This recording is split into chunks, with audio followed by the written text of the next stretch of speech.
From the east to the west, it's the order we shout. Mic check, lights flash, game time, stay ready. Two vets in the zone, keep the pressure real heavy. Big hits, big plays, yeah, we breaking it down. Truth rings in your speakers, every word is the crown. From the north side hustle to that southern flame. Midwest grind, west coast of the game. Sports talk kings, yeah, we wear that crown. Turn it up, let them know it's about to go down. Sports reports, no gimmicks, no clowns. 2-5, Mr. Logical, we run this town. Real talk only, no chaser, no doubt. From the east to the west, it's the order we shout.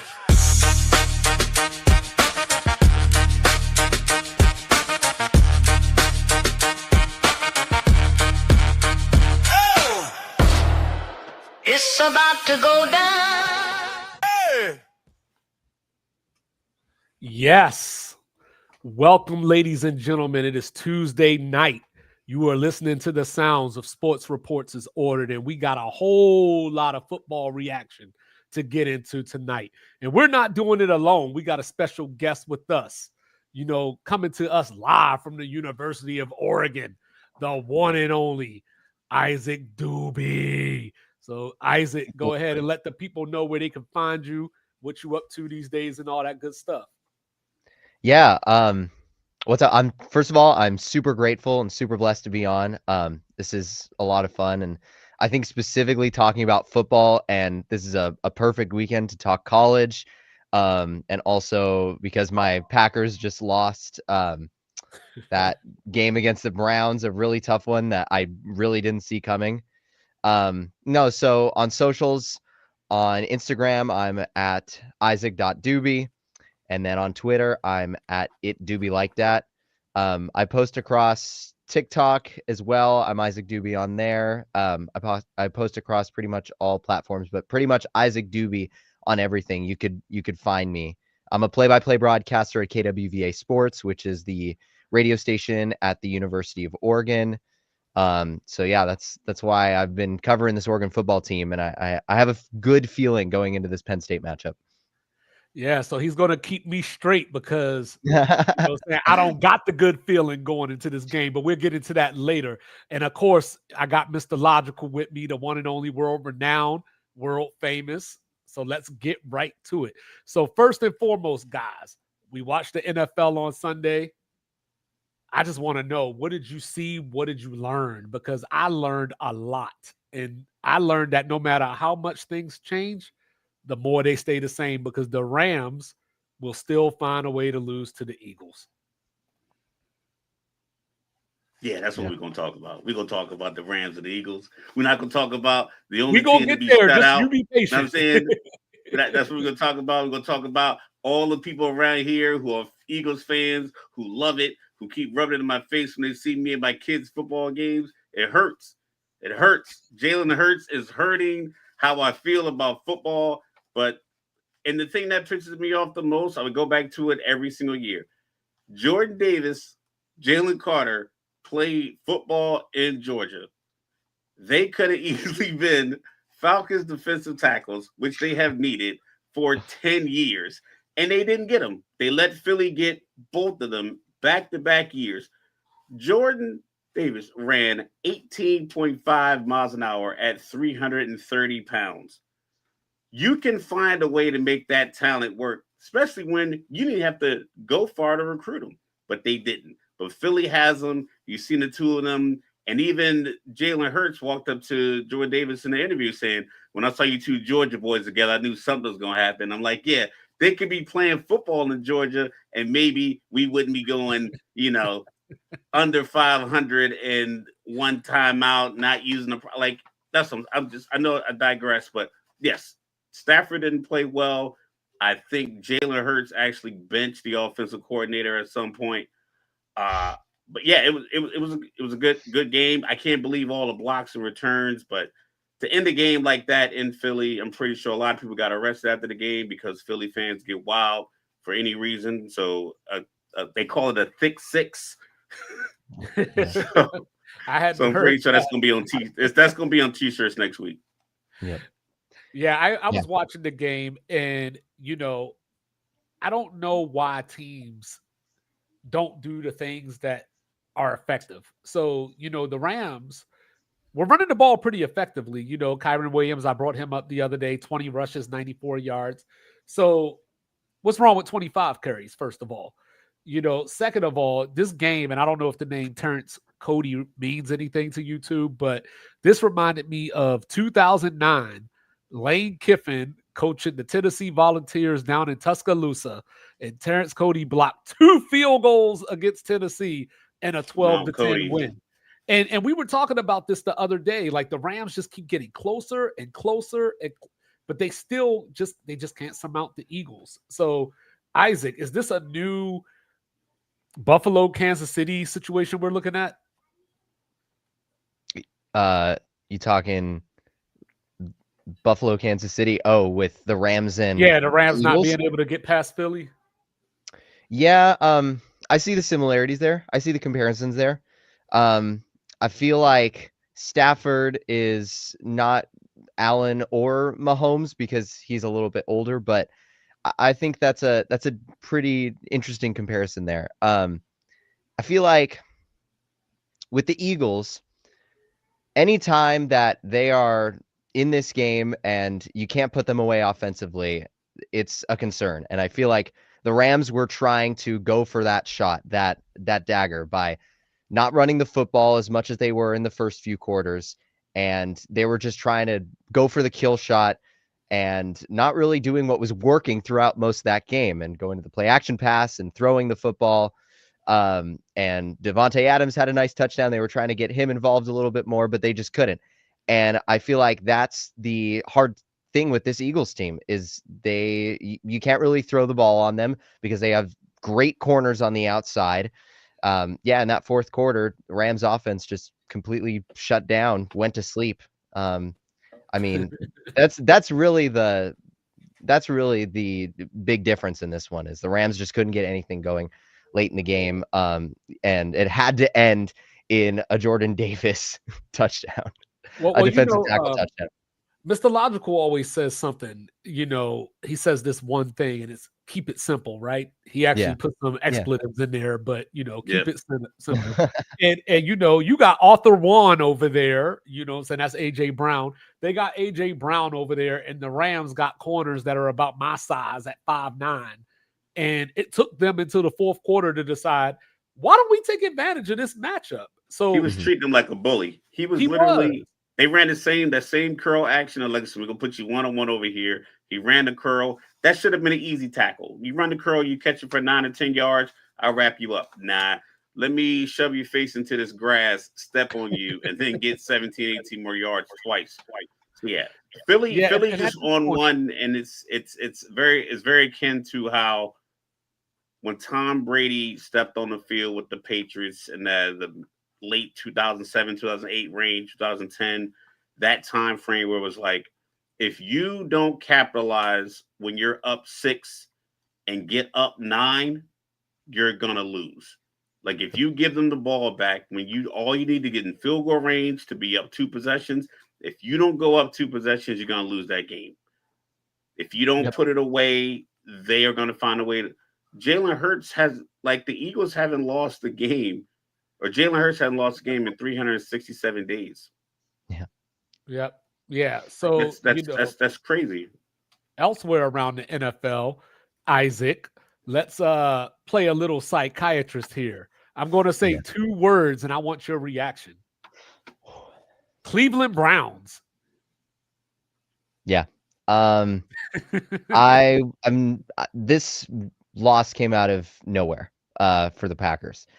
I did not expect that Cleveland was going to be able to limit the offense to 10 points until 3 minutes into the fourth quarter.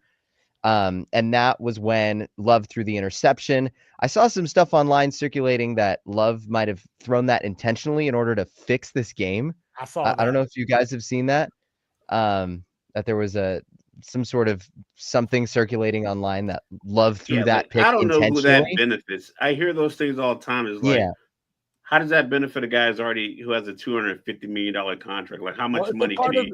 And you realize the Shador conspiracy. If Joe Flacco gets a win, no one's going to ask to play Shador anymore. Yeah, And you realize like how many people and how many parties would need to be involved in order for that to be fixed. You'd have to involve the Browns corner. You'd have to involve Love. You'd have to involve the Packers. You have to involve the Browns offense. Anyway, but I really think that it was a bad matchup for the Packers because of how many injuries they had along their O-line. And Love, unlike Rodgers and unlike Favre, is not a do-it-all quarterback as far as mobility. He doesn't have the same mobility as a lot of the quarterbacks who scramble the most in the NFL. He is a guy that needs solid protection, needs 3 or 4 seconds in order to get the ball off, in order to stand tall in the pocket and deliver it. And the Packers just couldn't do that. They couldn't keep him upright. A really tough one. And it was just a battle. Both teams, really, it was a battle of who had the better play along the D-line.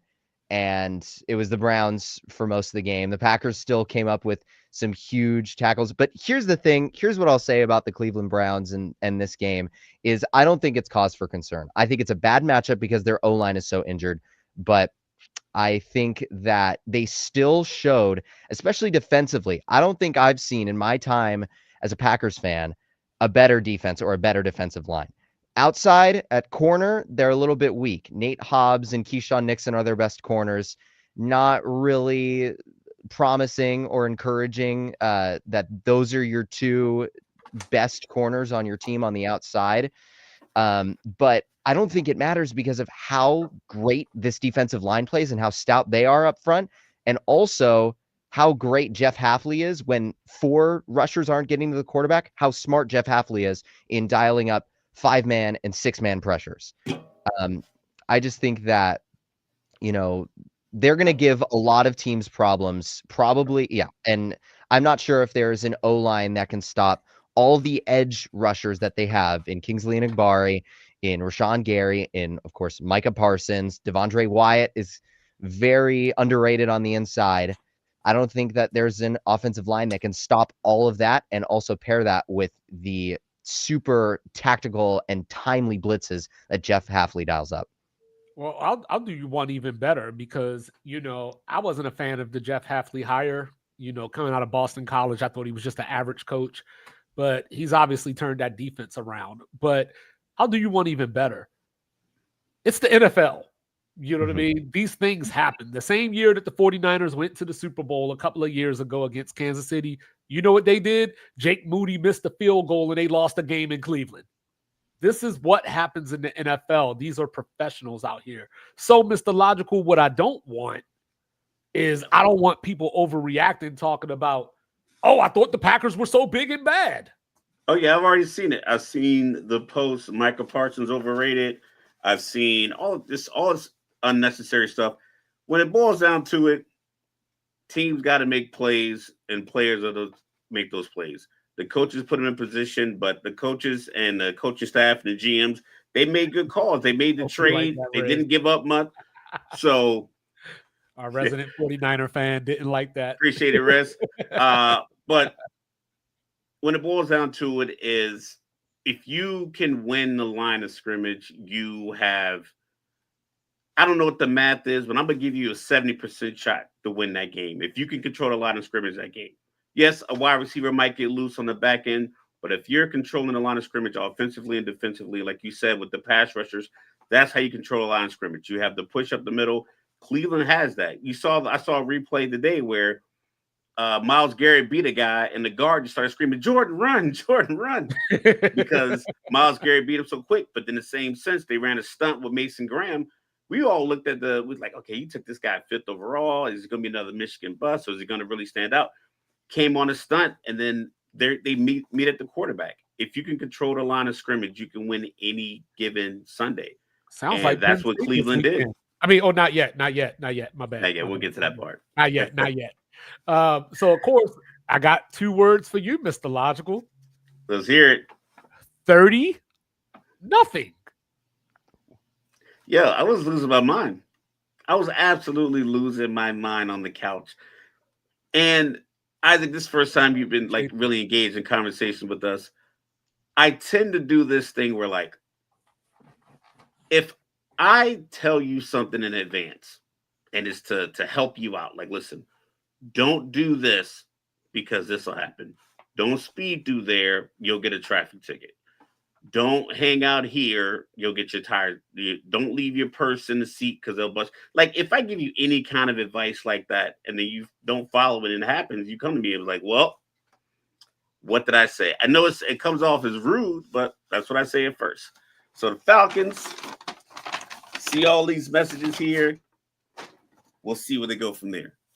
But this team had me hot, ran me hot all day, mainly because they didn't do anything that me as a novice fan said you should do, because if you don't have this, this is what defense is going to be able to do. They did not address their wide receiver position at all this offseason. They let plenty of guys go. They kept the running backs. They didn't bring in another pass catching tight end. They brought in blocking tight ends, but they don't run enough formations with 3 tight ends. So now you just have Pitts out there line up as a wide receiver. So you put your second best corner on him. Drake London's not a number 1 guy, so you put him in the slot. You double him with a linebacker and a safety. He gets nothing. There's no deep threat. Nothing stretches the field. Hence why Michael Penix Jr. threw those interceptions. He threw a couple interceptions, and then he was throwing them because he was checking it down so late. But the check down's supposed to be open. But the check down is not open because there's no one stretching the field. So the corners are just sitting there. It's like, yo, Drake London's not going to beat anybody in the foot race on this football team defensively. Not one person on the Carolina Panthers like, yo, I can't run with this guy.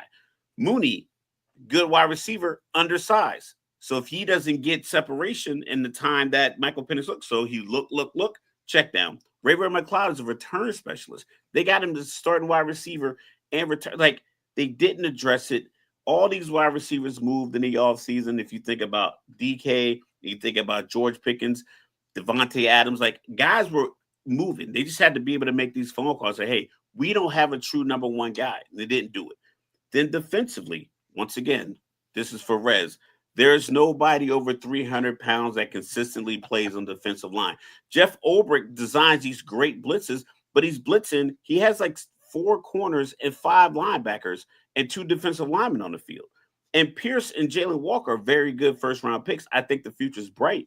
But they're the biggest guys in a lot of these 3rd and 7 situations where you see the quarterback just standing in the pocket with no one in his face because there's no one there to push the pile. Now, if you get outside the pocket, yeah, these guys can chase you down because he said he's running 4 or 5 corners, 3 or 4 running backs, and just two standard defensive linemen, edge rushers on the inside. So if that gets blocked up, then T-Mac is just running across the middle wide open. The run game is you just run down the road because there's no mass on the inside to slow the haul.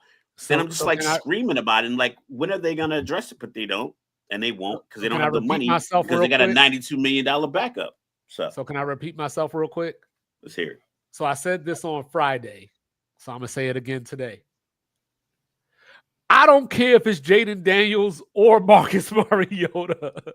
The Commanders are winning this weekend. Probably.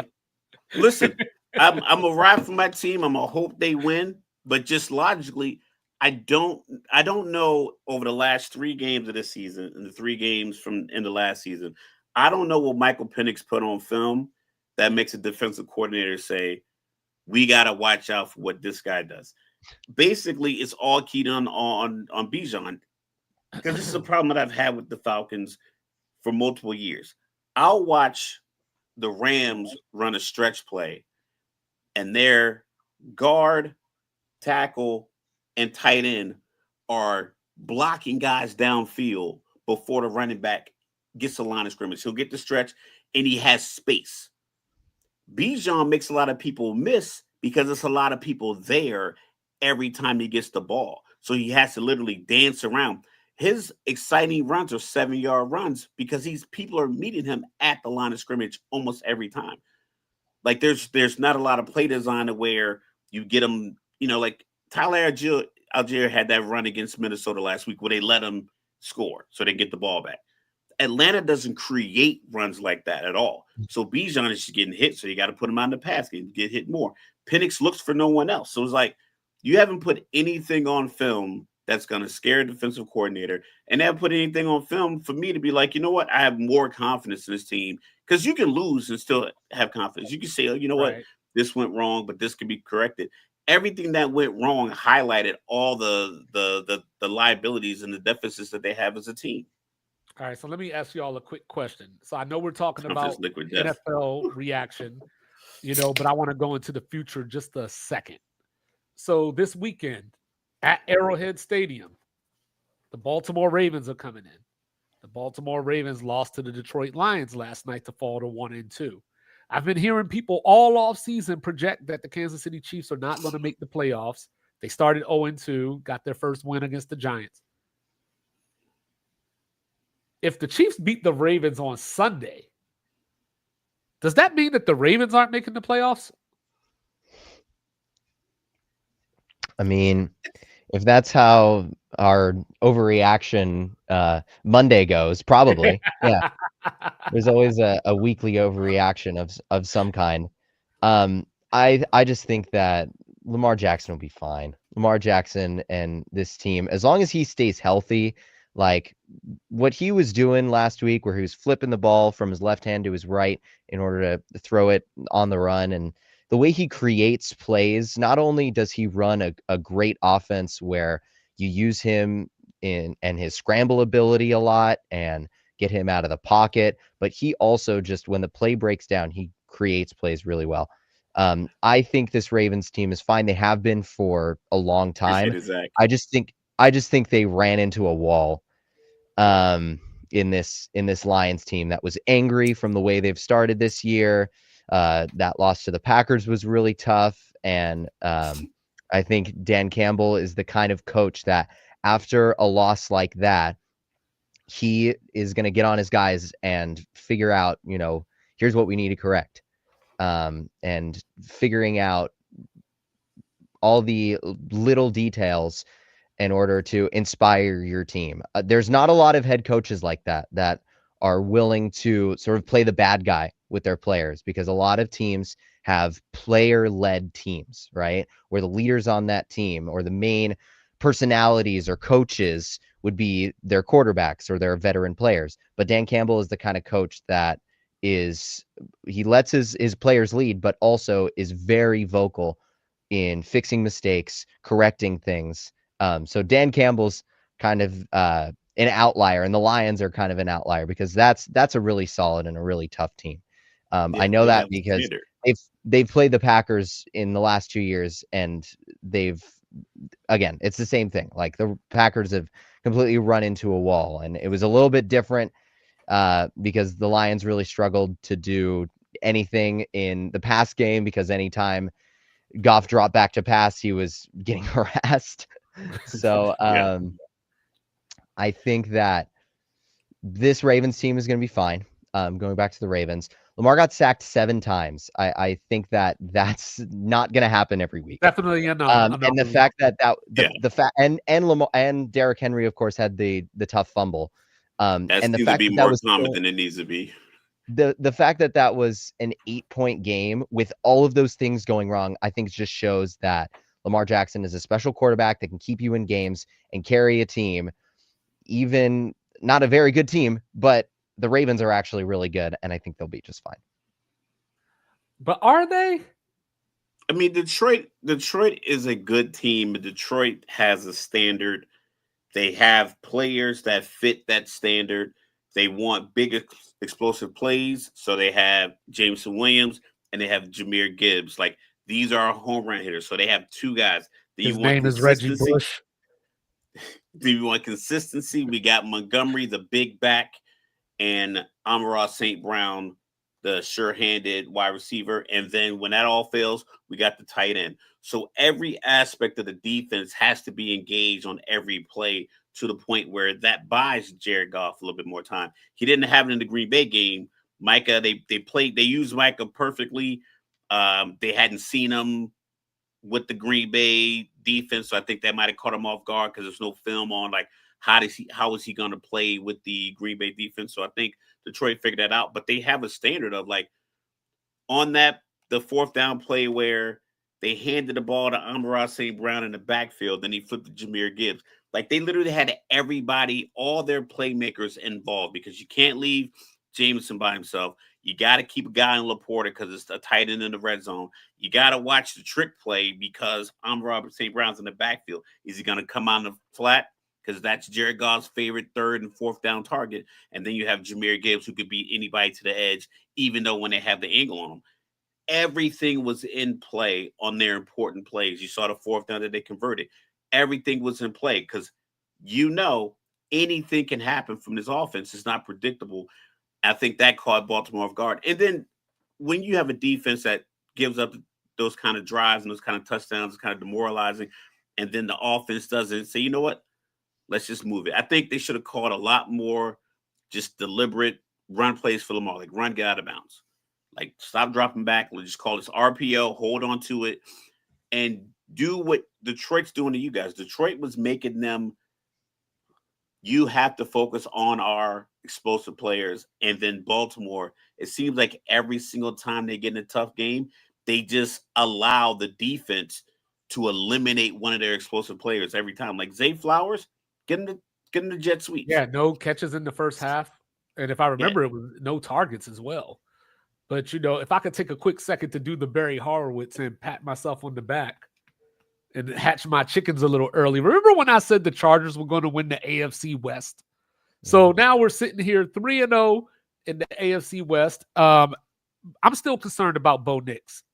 There's been a couple of throws that he's made where the receivers have had a step on the defense that he just can't make it. If the play isn't, if it's not a broken down play or something where he has to create, I don't know if he can stay in the structure consistently enough for Denver's offense to reach the potential that I think people think that they have. So while everybody is down on the Chiefs, I'm leaning towards you, Mr. Logical, because I know you've been a little down on Denver this offseason. Well, I'm just more realistic on Denver.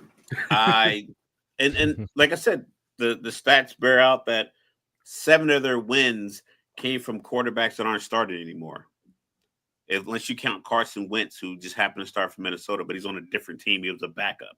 So 7 of their 9 wins were against backup quarterbacks or losing teams.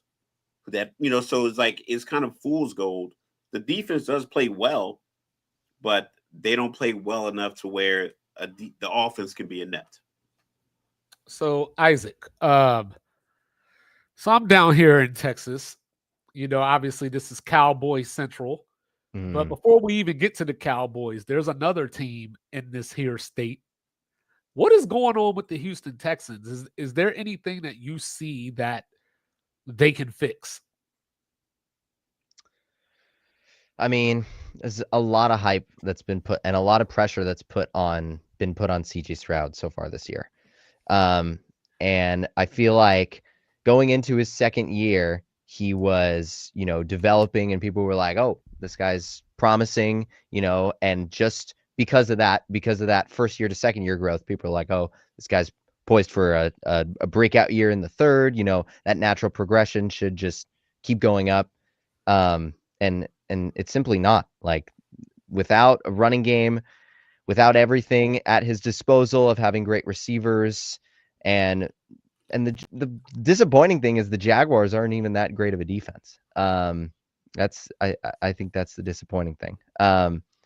And so I think that, just getting CJ Stroud some easy stuff to complete and keeping him in system and in rhythm, I think that's critical for this offense's success in order to just get something going. The defense looks good enough, with D'Amico Ryans leading the way, but I feel like they need just something easy in order to get CJ Stroud in rhythm, in order to spark this offense and start to set themselves up for success later on this year. Well, Mr. Logical, they do got the Titans this weekend.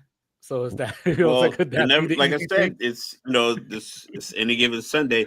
The Texans just, like you said, they don't run the ball well. They don't block well up front. And anytime defenses need to get pressure on CJ Stroud, they dial it up and they know it's going to work. And that's the problem. It's the predictability of your ineptitude. Is like, we know you guys can't block up the middle. So we'll 1st and 10, we're gonna get you in 2nd and 11 because you can't run the ball. So we defend this second down pass, and then we blitz on 3rd down, and you're punting. So did y'all see that Caleb Williams made the Pro Bowl the other day? That Cowboys defense looked like that old cover 4 Mike Nolan defense from back in the day before they brought in Rob Marinelli. Number 6, I forgot. I had his name. I think it's not Hooker, but every time there's a deep shot, it's always up the left side of the defense, and he's always short of where he should be. Like, if you just get depth, like sometimes just with football, just a matter of if you are just in your spot, the quarterback will look off making that throw. But if you're a hair out of position, they're going to make that throw.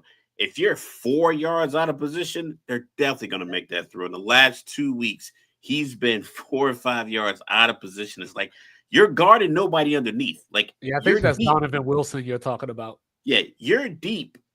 Why are you, if you're in cover 3 and you're the whole safety and both corners are dropping back, at no point should you be more upfield than these guys when they're covering receiver. You're supposed to be their help on either side. So if they're running 2 go routes, you need to be up there, reading the quarterback's eyes, and then reacting to the ball. Now, if you can run straight across, you can defend it. But if you're already 2 yards shallow and now you got to turn around and track the ball, you're going to get beat every time. And that's what's happening. They can't get the pass rush. I don't think it's a Micah thing. I think if they just were in better position on the back end, because they did a good job against Philly. The 2 touchdowns were scrambles by Jalen Hurts, who's a superior physical athlete. He's gonna get that off if you're in man coverage and your head's turned. It's like that's all you can hope that you play good man coverage and get pressure. But Russell Wilson, who just got benched for a guy, threw 455 yards against you 9 days ago. So a guy who just lost his job today looked like prime version of himself 9 days ago against your defense. And then a guy who people pretty much probably say, you know what? Like, you're probably licking your chops like, oh, Chicago's going to be 2 easy wins.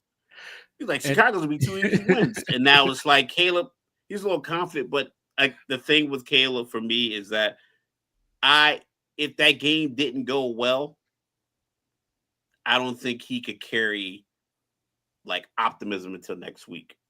He needs games to go well. He needs it to go perfect. He needs to be on the sideline trying to like dance and party and smile versus like, you know what?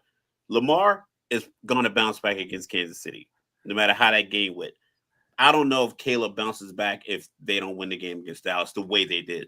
Which is funny because, if I remember correctly, they got the Packers coming up on Sunday night. So, you got to be feeling good about that, right? Oh, yeah, definitely. Just to touch on Caleb Williams really quick. The thing that concerns me about Caleb Williams is throughout this season so far, in a year where he has all these receivers and tight ends and running backs at his disposal, he can't hit the easy throws, just on slant routes and curl routes. There were a couple overthrows he had Sunday, and he just completely missed them on a curl route. I think it was to Odunze, where he had a receiver open, should be an easy completion for pretty much any quarterback in the NFL, and he couldn't make it. And I feel like that's been a theme of his, and you think that after having a year of starting that you start to clean those things up, but he just couldn't get it. And he missed the throw and blamed Odunze on it too. He ran a good route and he overthrew it, and like he was like pointing him like, you clearly overthrew an open guy. So like it's not on him. So as a guy on the West Coast, that saw Caleb even going back to college, what do you see that NFL simply mean for him? That NFL what? The ceiling, like how good can he get, or is this kind of? Do you feel like he's kind of already maxed out? I mean, I don't think he's maxed out. I think that he needs to get just to find a way to make the easy throws. I mean, it's as simple as that. Like, if you can't make the easy stuff, if you're relying on rolling out and on every play and making these and trying to develop and create offense by the way that, where you're rolling out of the pocket every play, trying to create something 20, 30 yards downfield, let your receivers get open, after their initial routes are run. I just don't think that's sustainable. And once he learns that, once he learns that lesson, that's going to be key for him, because everything I've seen from him is he relies on being out of system, and that's how he makes plays. That's how he creates stuff. Yeah, sort of like when I was talking about Bo Nix. Yeah, Bo Nix is a little different because on those deep throws, he's just like a touch off. I know exactly what you're talking. There were like 2 or 3 deep throws over the course of that Chargers game where if he just floated it a little bit more, he would have had the completion, potentially a touchdown, potentially a 50 or 60 yard play. But for Caleb, it's less of being just a little bit off. It's just not being able to do the easy stuff and just be smart. Wanting to go for the home run ball basically every play. Because he's so athletic. They like the play they went for it on 4th down where he did find DJ Moore in the back of the end zone. You could see he likes to really like flinging. I knew that one was wide open, and it felt like he threw it probably harder than it needed to be thrown, but it just felt like, oh, this is the moment where I'm going to show off. And that's the thing for me. Like, I don't know if he can flow, like go with the ebbs and flows of any given Sunday. He's going to have a tough time against Green Bay. It's going to be one of those games where he might end up going like 19 for 30, but can you convert on 3rd down? Can you hit DJ Moore when the coverage drops? Because there's a couple of times last week where it was like a busting coverage and he just overthrew him out of bounds. So that little things like that, the pressures build. The coach doesn't really keep anything to the vest. In every press conference, he talks about all the things that went wrong. So I don't know if that's just a public persona, and then the conversations he's having behind the scenes with Caleb Williams are a little bit more, kid gloves. But definitely when he's at the podium, he talks about, we got to be quicker out of the huddle. We got to be doing this. We got to execute, even the trick play wasn't flawless. It feels like, I get that's probably part of his process, but I don't want, because, sometimes you get new coaches, young coaches, and they want to like over commit to establishing who they are outside of the organization. Like there was one sequence, it was a very long sequence. They ran the ball like 11 to 12 times in a row against Dallas. And I get it, but it also feels like I'm so good, I'm just going to call 11 and 12 straight run plays against you because I want to show you how good I am as a play caller and how I feel as a coach and how I feel about my team.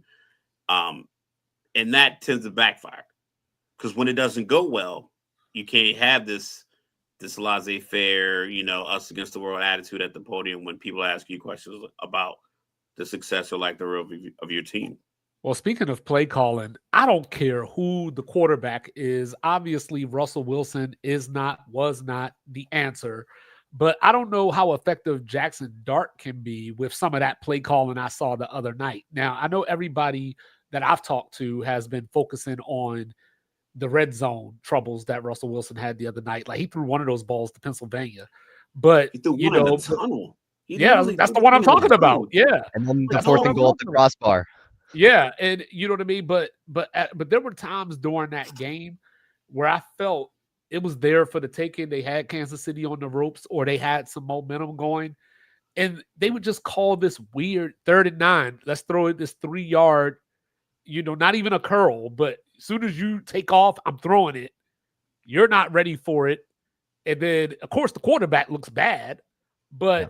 I would say that's more Mike Kafka or Dayball, whichever one of them is calling the plays. So the question, I guess, Malik Neighbors thinks. I know. So the question I have for you all, same thing was DT was here. It's like it's not the quarterback. What do you expect from the Giants now that Jackson Dart is going to be in the lineup? Well, here's what I'll say really quickly. From what I've read out of Giants camp about Jackson Dart, they've been really impressed with him since he arrived in training camp and OTAs. And he started as the third string quarterback behind Winston and actually won the second spot behind Winston by sort of passing him and playing better in that third spot. So I think that's pretty promising. I think that, just the fact that as a young rookie, he's able to come in to an NFL offensive system and be able to run it to the degree where he's running it better than Jameis Winston, who's been playing in the league over 10 years or about 10 years. About 10 years, yeah. So I think that's promising and that's encouraging for Giants fans. But I think also some of those throws and the reason that they decided to move off of Russell Wilson as the starter and go to Jackson Dart is because some of those plays you're just not giving your receiver any chance. Like the throws to the tunnel, the throws on 4th and goal where you need a play to the end zone, just something to give your receiver a shot. I don't know if the receiver and him were not on the same page. I don't know what, but he throws it it hit the crossbar. Like he's kicking a field goal, So I feel like Jackson Dart, as long as Jackson Dart doesn't do that, he'll be better than what Russell Wilson did in that 4th quarter against the Chiefs. I think the Giants are making a mistake putting him out there against the Chargers. I can see that. The Chargers are barely giving up double-digit points, and they have for a while. And you have a very passionate fan base. Like I said, I live in Jersey. I love it. I love the passion of the fans. Like I said, the state's kind of divided. It's Giants, some Jets in North Jersey, sprinkled a little bit here, little Giants, mostly Eagles. So a lot of the parents that I've been associated with through my son's football years, a lot of them are Giants fans. And they were really optimistic about Tommy DeVito just because it was like, a Jersey kid, a Jersey story. So they're passionate fans. They're going to show up. They were not on board with Russell Wilson. I think they wanted Dart to start the season. But like I said in a lot of our previews, I didn't understand why they would even sign Wilson or Winston. Winston maybe as a backup to Dart. I felt like if Jackson Dart was in your plan and Abdul Carter was in your plan and your plan was to get both of them in the first round, then signing Russell Wilson was a waste because Russell Wilson was never going to save Dable and Joe Shane's job. Like his success wasn't going to, because he has a real ceiling. He doesn't have an 11-win ceiling. Best case scenario, if they play the whole year out, you probably get 6 wins, maybe. And we had him predicted to go 0, but like any given Sunday. But best case scenario was 6. So 6. We pretty much had him at 0 as we were going down. We were running through like maybe they beat New Orleans, so that was 1. So we gave him maybe 1 in New Orleans, but it's in New Orleans. I mean, I could have swore I gave him 5. I think I gave him 3 off the strength that it's an NFL team and then something can happen. Rain, Could you imagine? They play outside. Hey, the Saints could go 0-17. They could. Like I said, a lot of the fans on the radio stations here and on the podcast here that I see on my social media feed, they felt the same way. Like, where do we get a win? So I felt like if Brian Daboll, especially I saw some saying they were on a hot seat. If they were on a hot seat after 3 weeks with Russell Wilson, then you should have fired him last offseason. They should have fired him in the offseason. Yeah. Yeah, it was nothing that Russell Wilson was going to be able to do to bolster their job position. So it's like, I think they handled the whole thing wrong. And now rushing it to put him in there, that's going to be a problem. Unless you just say, you know what, man, just throw it to Malik Neighbors every time. We're going 30 passes. He's going to get 30 targets, and we just hope he can catch some of them. It just doesn't seem wise to put a rookie out there against the Chargers defense the way they're rolling right now. All right, so real quick to wrap this up, real quick thought. Thursday night, we got Seattle going to Arizona. Who you got? Taking Seattle. I'm going Seattle, especially after that win against the Saints and then the win against the Steelers was pretty nice too. I think I'm going to go with the Cardinals. I like home teams on Thursday nights.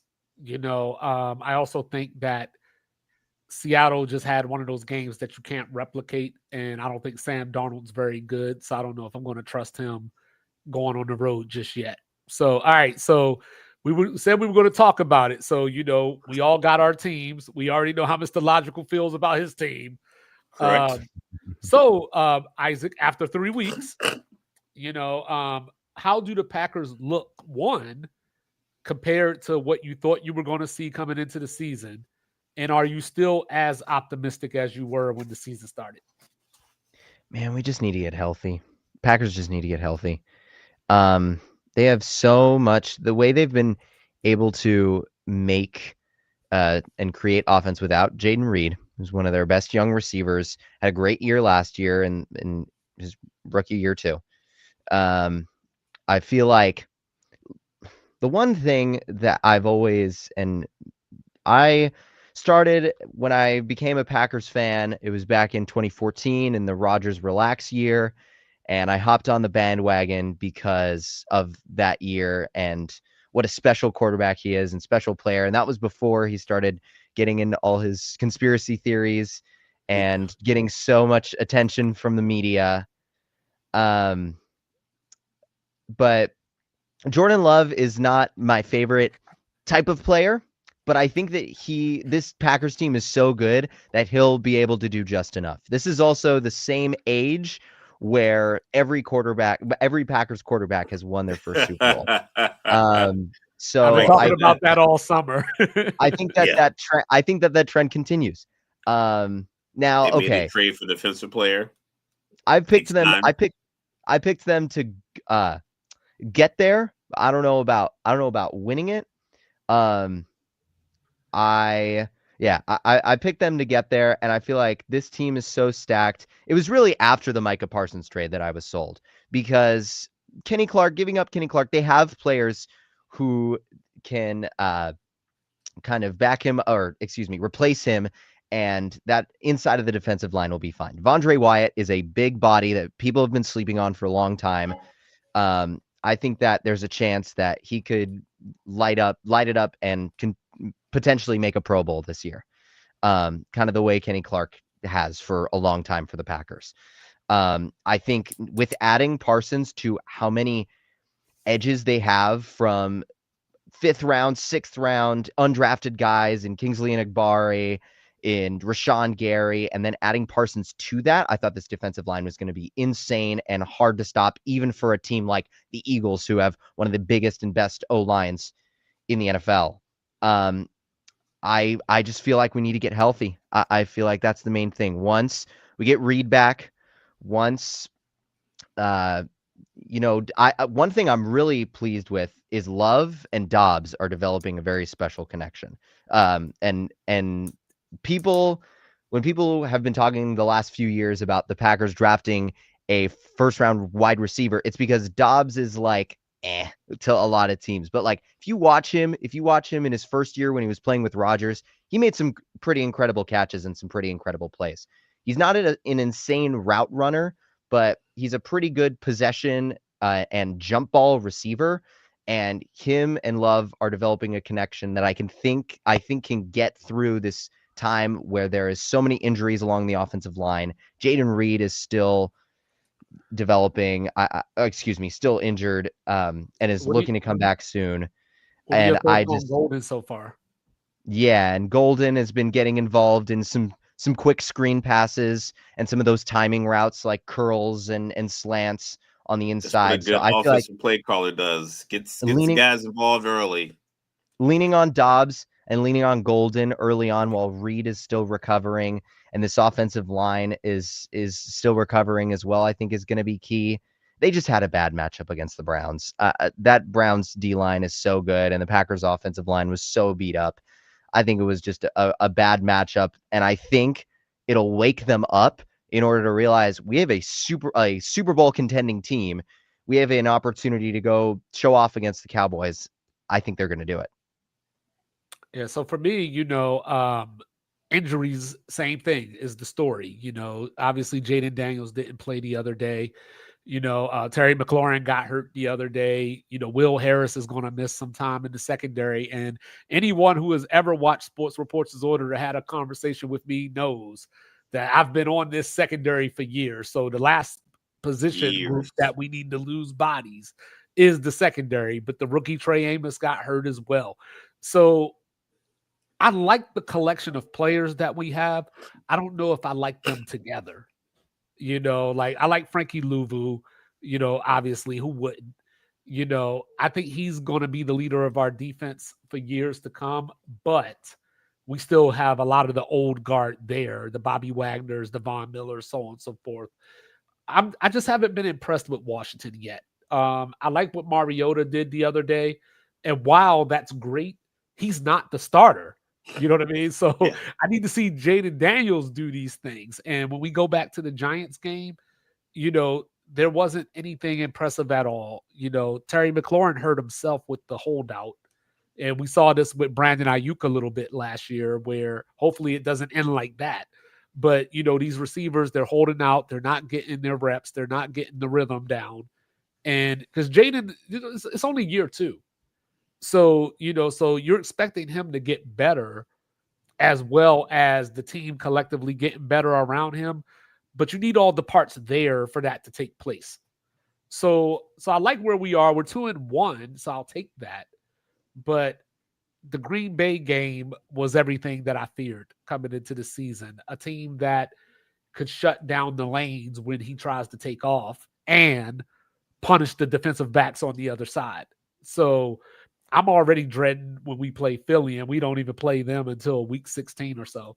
Yeah. So I'm just not in this year on the Commanders. I picked them to win the division, but what I'm seeing, I don't know if I see a playoff team, just going off of the little things. Like guys like Jaden have that Lamar Jackson impact where they make plays that you can rally around. But I feel like we might need that a little bit too much this year. Clear my throat.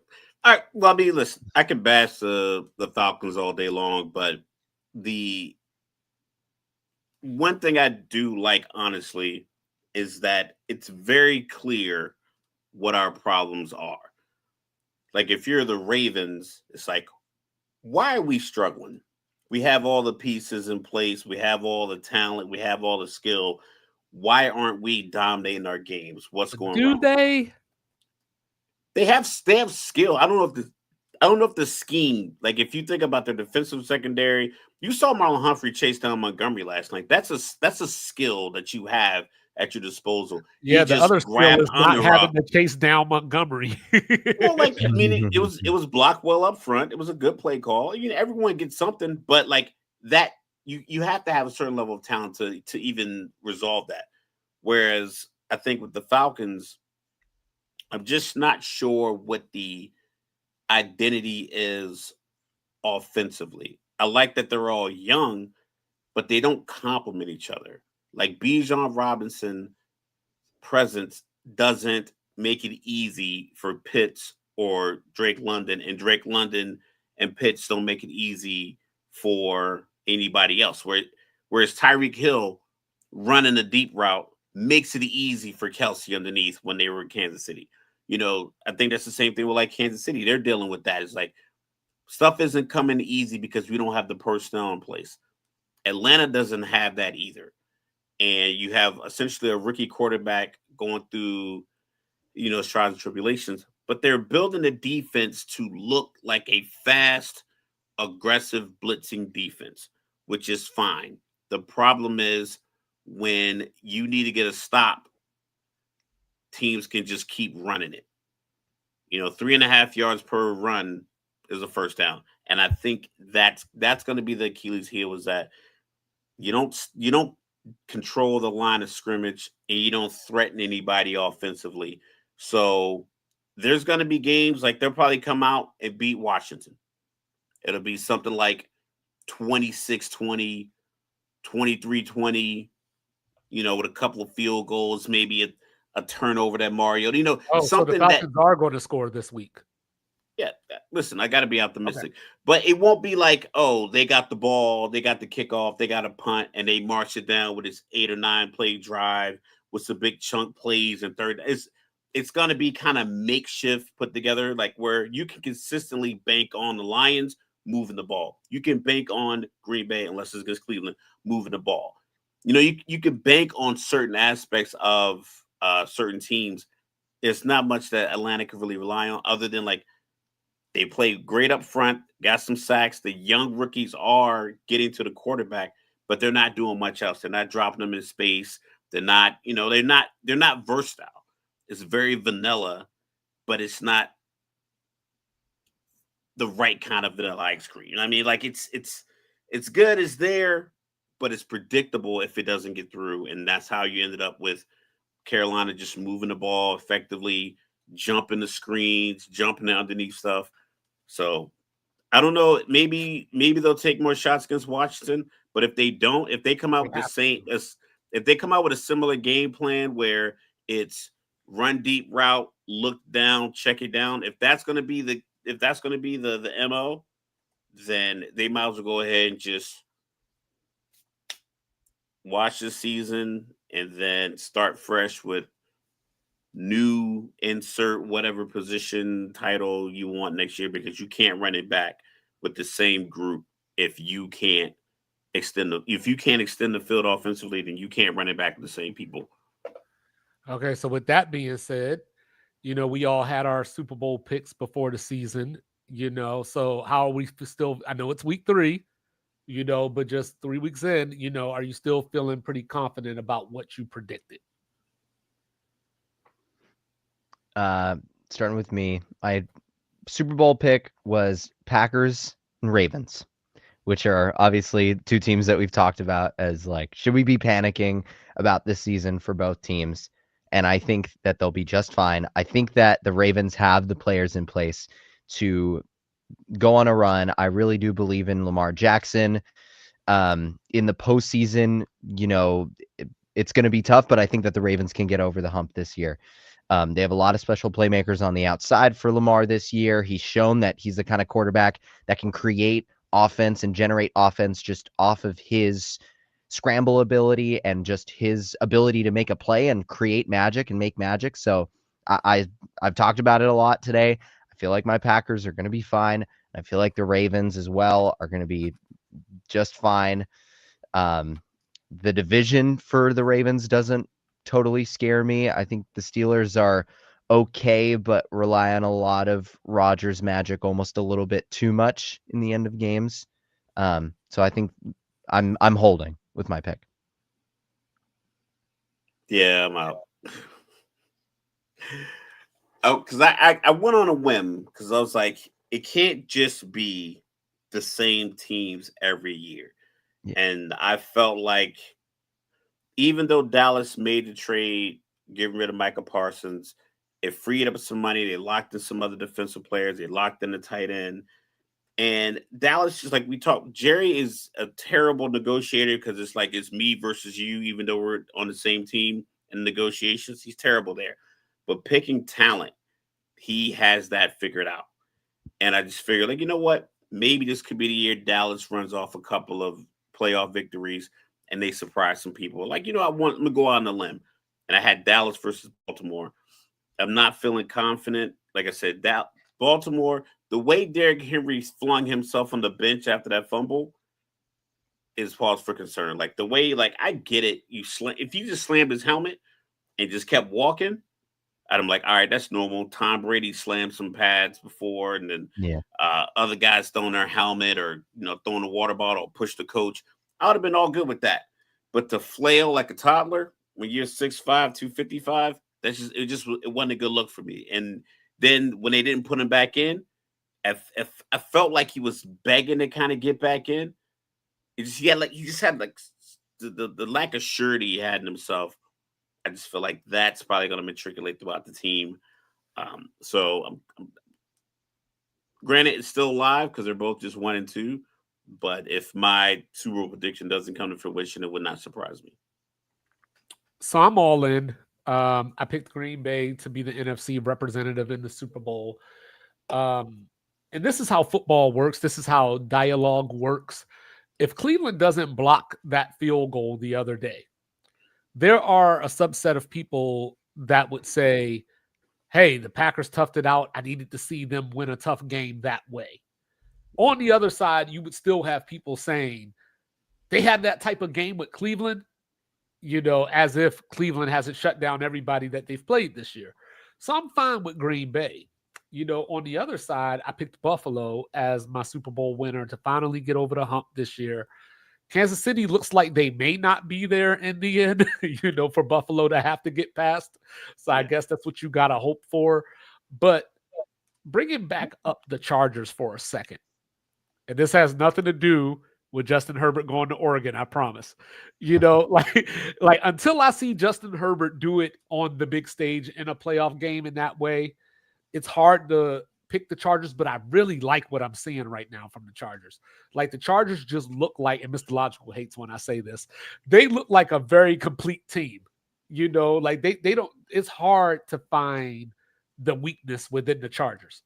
So I could see the Chargers playing a team like Buffalo more so than the Ravens, but making Buffalo play at their level, like play at this gritty, 3 yards in a cloud of dust type pace.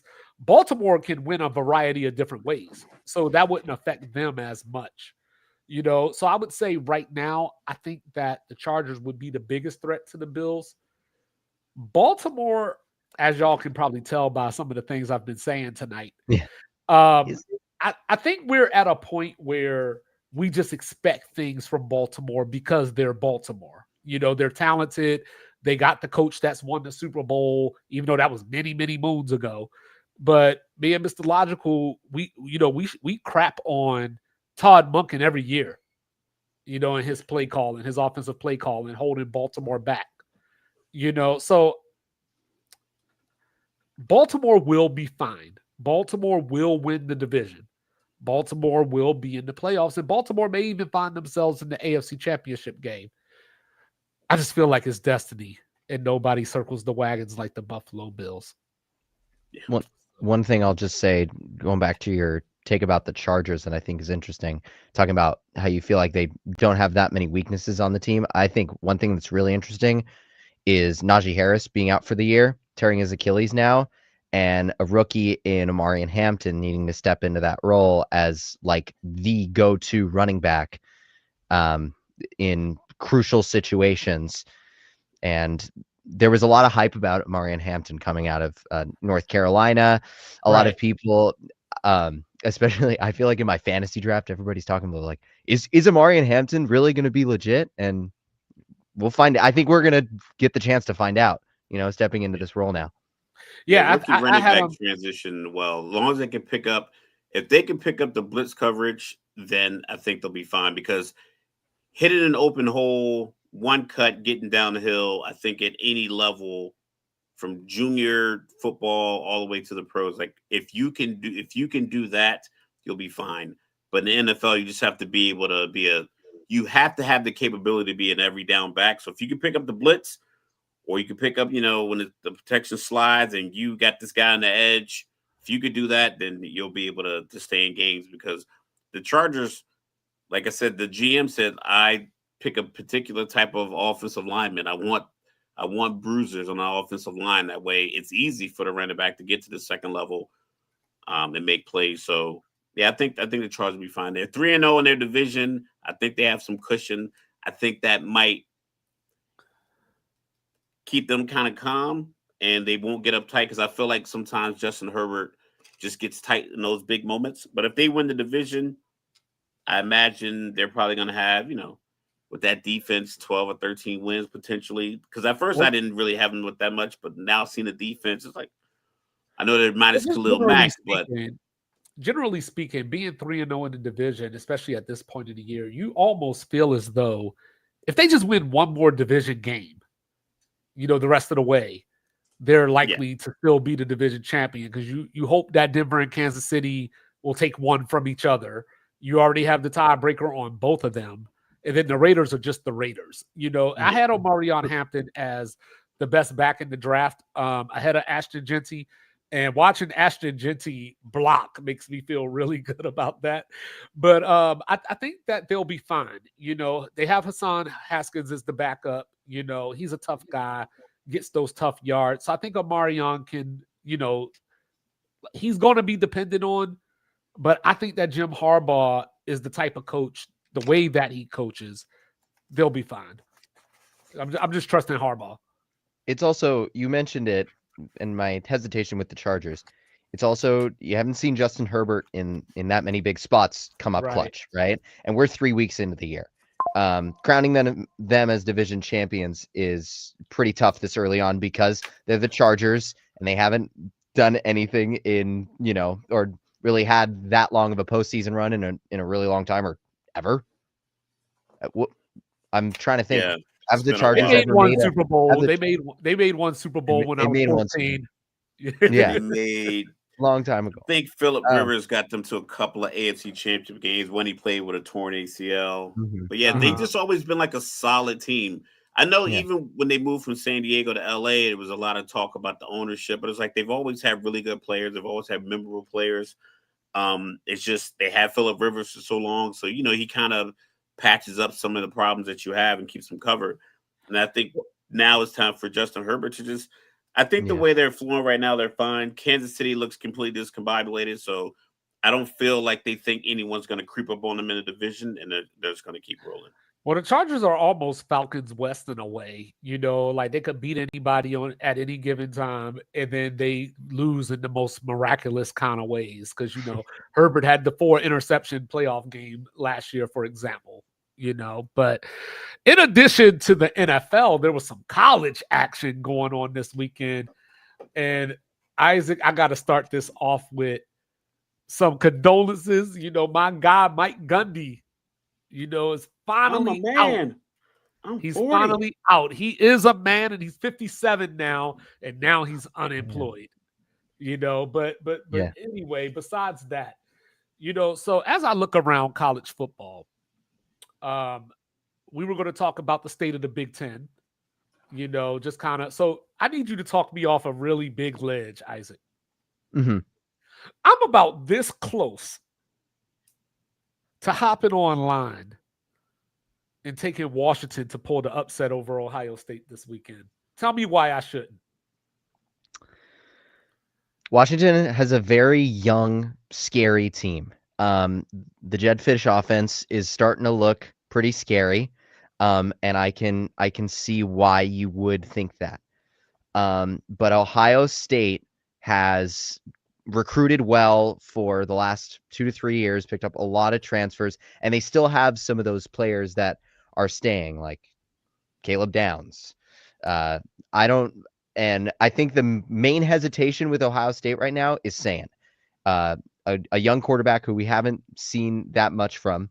How much and how much of a factor is his inexperience going to play down the stretch? I think it's actually a fair argument. It's a hell of a. I think Washington is a team. Washington is a team that's kind of under the radar right now. I was going to say it's a hell of a place to play your first road game. Yeah, that's a tough stadium, and the reason Oregon knows that so well because of the loss 2 years ago, which if they didn't lose that, it was a tough loss. It was 2 years ago. That was the year that Washington went to the national championship game. That was when Penix was starting for them. Anyway, that is a very tough place to play. And with Ohio State coming in, the number 1 team in the country, that place is going to be rocking. Everybody, Husky Nation is going to show up. I think Ohio State's going to win. I think Ohio State's going to pull off the win, but I think it's definitely, you can make the argument that Washington. So should I at least take the 9.5? So don't pick the money line, but should I take Washington plus the 9.5? You got 8.5. It started out at 13.5. Now it's down to 8.5. Oh, see, that scares me now. Like everybody's starting. I think they just want to run up the money because they know. I think they just want to run up the money. I think that's all it is. Because 13.5 is like, but we get the 8.5. Like, I'll take it at 8.5. Like I said, I like Ohio State. I mean, they're number 1 team in the country, but their quarterback did throw 2 interceptions against Ohio. But he has Jeremiah Smith. And I say it all the time. It's like Smith is down there somewhere. Like every great quarterback has had that wide receiver to where not even great quarterback. Every good quarterback's best season, they had a guy that we called this route. It's 2 defenders down there, but I'm throwing it anyway because I trust my guy, because my guy is better than both of those guys. Ohio State has that, and they have it, at multiple levels, but especially at this guy who's, essentially a man amongst boys, who's they're probably reconsidering the NFL 3 years removed from high school rule. I imagine they won't change it because they already have enough changes with the portal and transfers and everything else. But that's the kind of like big body receiver that he is. So if they feel like he could play in the NFL right now, then what he's doing to college DBs is just par for the course. But like I said, Ohio State, they can just stick to the basics. They don't have a hole. Even with the young quarterback, it's like, well, if they wanted to, realistically, they probably could throw the ball 15 times, all underneath, and run it 45 times. And be perfectly successful. I expected more from CJ Donaldson. I haven't seen it yet. But Isaac, let me ask you one more question, and then after you answer, I want you to walk me through your Big Ten vision and what you see this year. So, did the real Indiana just stand up? I think they did. I think that team is really interesting. That Illinois team is pretty good. They were pretty good last year. And I think Illinois, after getting punched in the mouth last year in the college football playoff, I think that they are coming back with a vengeance. I think Big Ten, I think they're a top 3 team. Give them top 4 team in the Big Ten behind Oregon, Penn State, and Ohio State. I think Indiana's right behind that in that group of 4 teams in the Big Ten. That's their competition.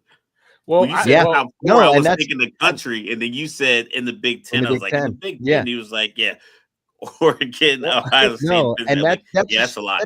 That's a lot. That just shows that Penn State's a great team. They had a great year last year, returned a ton of their best players and their veteran players from last year. Ohio State's obviously Ohio State, returning a lot of their players, obviously bringing in the recruits and transfers they do last year and this offseason.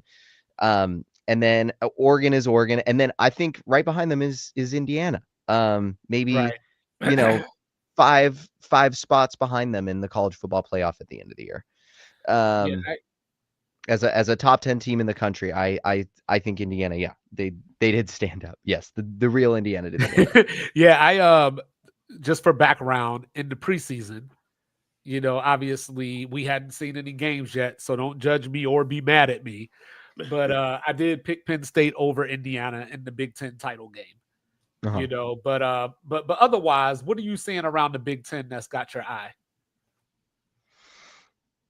I mean, I've kept my eyes pretty keen on this Oregon team and sort of gone really deep with them in the schematics and the development of this team that is so young.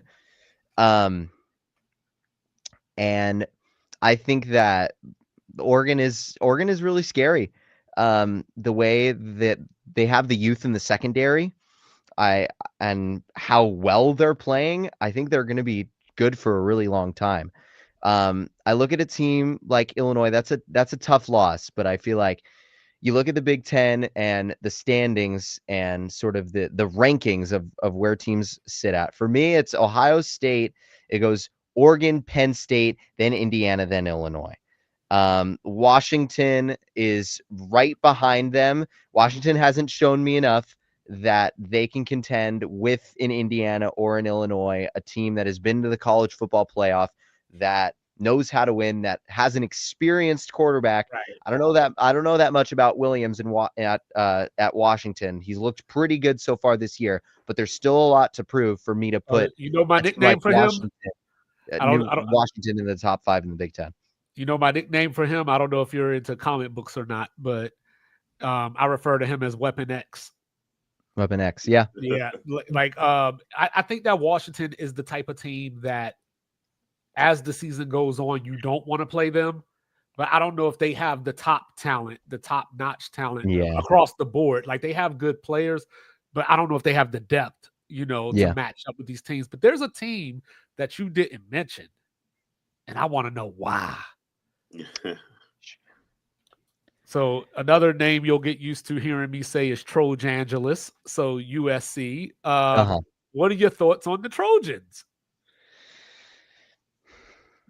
Are the Trojans legit defensively this year? I don't know. Because they haven't been for a while. Well, based off of who they've played, I don't know. And they continue to lose transfers and lose recruits defensively. And I don't think I could name you a USC defender that I'm like, oh, yeah, that defense is going to rally around that player and be able to contend with Oregon later in the year. I don't see that defense being legit yet. You can lean on the offense and the great receivers, but you're going to have to be the greatest show on turf if you can't play defense and can't get a couple stops in a game. Yeah. Have you had a chance to get any eyes on my hometown Terps? Maryland, did I hear that right? That's their first win against Wisconsin in their rivalry history? It is correct. That's pretty great. That's pretty incredible. It is correct. And that's pretty incredible to rewrite the record books and, for all the I think that Maryland and the way they attack downfield, that's pretty impressive, and the way they did that against Washington was also pretty impressive. I think as we get a little bit deeper into conference play, Maryland is not going to stand with the Michigans, the Oregons, the Ohio States, and the Penn States. No, this is what they do. I think this is certainly a fun team that can throw the football down the field. That long pass to kind of clinch that win against Wisconsin was really nice from Malik Washington. I think he's the kind of quarterback that is going to look for the home run ball often in games. Yeah, true freshman too. Yeah. And me and Mr. Logical talk about this every year. 1 year with him. Yeah, I know, right? Me and Mr. Logical talk about this all the time because every year I want Mike Locksley gone. And, and part of that is because this stuff happens. They start off 3-0, 4-0, 3-1, and then you look back up and they're 6-6. So, it's definitely a thing that happens. But, okay, before we get into this preview, just college football at large, is there anything that stood out to you about this weekend? Mr. Logical, start with you. I got to think about which one I want to highlight. I got one thing. I don't like front runners. You're a big Steph Curry fan. I acknowledge that when he's front running, though. Like, you could tell when it happens. Okay. Arch Manning. You've been out here playing like a noodle all year long. And then it gets Sam Houston. You want to flex, which first of all is a taunting call. It's the clearest. That's the clearest taunting call ever. Like, you're standing over a guy flexing while he's on the ground after you just scored a touchdown. All eyes are on that moment. No flags come out. Meanwhile, you played terrible. It just was like you saw the highlights when he was in high school and he was, running away from guys who were running 6'5" 40s who couldn't catch him as he's rolling out. I don't like the front running part. I think they're going to come back down to earth. Having them at 10 is just a place setter, just a placeholder. I don't think they're going to hold on just because I didn't like that aspect of it. I didn't like the team that you go on to beat 55-0. That kind of going into the game. You can recognize the size of your line versus their line, the speed of your players warming up, the speed of their players, their record, their talent, their program. You already know you're going to beat the brakes off of these guys. Why are you flexing when you score your first touchdown? It's just a bad. I don't like the vibe. I don't like the behavior. I'm not wishing ill on the team, but just don't think that's not sustainable when you have to play Oklahoma or you have to play, any of these other top SEC schools. So that was one takeaway I had. Utah, They had a very early game. I thought 10 o'clock in the morning was still a very strange time to kick a game off. I don't know why they had to have it at noon. Like, I can get it could be like the highlight game, but just pick a game on the East Coast for the big noon, like, and then do like, you know, Saturday afternoon game of the week. Give it a different title, but let them play at 2 o'clock. Because they came out flat. A lot of turnovers from both teams, but Utah just couldn't hold on to the ball. And then that fourth quarter, you know, the game gets away from you. So, like I said, football weekend was tough for me. But get a quick turnaround. Like my son's game's on Thursday, so let's get a nice bounce back. And then we'll roll into the weekend with other college football. But yeah, that was one thing I noticed. I didn't like the showboating in the front running from a team that's supposed to be, you know, the creme de la creme of college football. All right, so I'll go real quick. I got a couple of things. I'll make it quick though. So the first thing is Alexa, play It's So Hard to Say Goodbye by Boyz II Men. Dabo Swinney. Woo! Woo, Dabo Swinney. You know, 60 passes for Cade Klubnik. And this is why I asked you, just this moment right here, Isaac. This was the moment why I asked you if you minded a little cussing. Because before the game, you know, earlier in the week, they talked to Coach Fran Brown, who's famous for having his guys run sprints after they won an overtime game. And they talked to him about being a 17.5-point underdog to Clemson coming into this game. His response, I ain't no bitch. So, and he came out there, and now, mind you, Syracuse lost their quarterback for the season in this game, Steve Angeli. So Ricky Collins came in, lit Clemson right up. Cade Klubnik throwing 60 passes. You never, ever want to be on that side of Cade Klubnik. The second thing, back to, you know, you brought up Oklahoma for a quick second. One of the worst officiated games I've seen in my life. You know, even as a Florida State fan, I remember 2003, Chris Ricks, the PK Sam, worst college football game I've ever seen, even though it benefited my team. This game was awful. A guy walking off the field scoring a touchdown, you know, but the thing that stood out to me about the game is that afterwards we found out John Mateer is getting surgery on his hand. So, you know, there you go, Texas. There's your early Christmas present, I guess. You know, and then the last thing real quick, Mr. Logical and I talked about this a little bit during the offseason, but Big 12, call Memphis back and take the money. You know, like Memphis. Yeah, they're going to need all the names they need because people are going to be able to start poaching their teams. Yeah. But as I look at the American Conference, right, 4 of the top 8 G5 college football odds are in the American Conference. You know, Memphis coming off this win against Arkansas. You know, you got UNT, North Texas.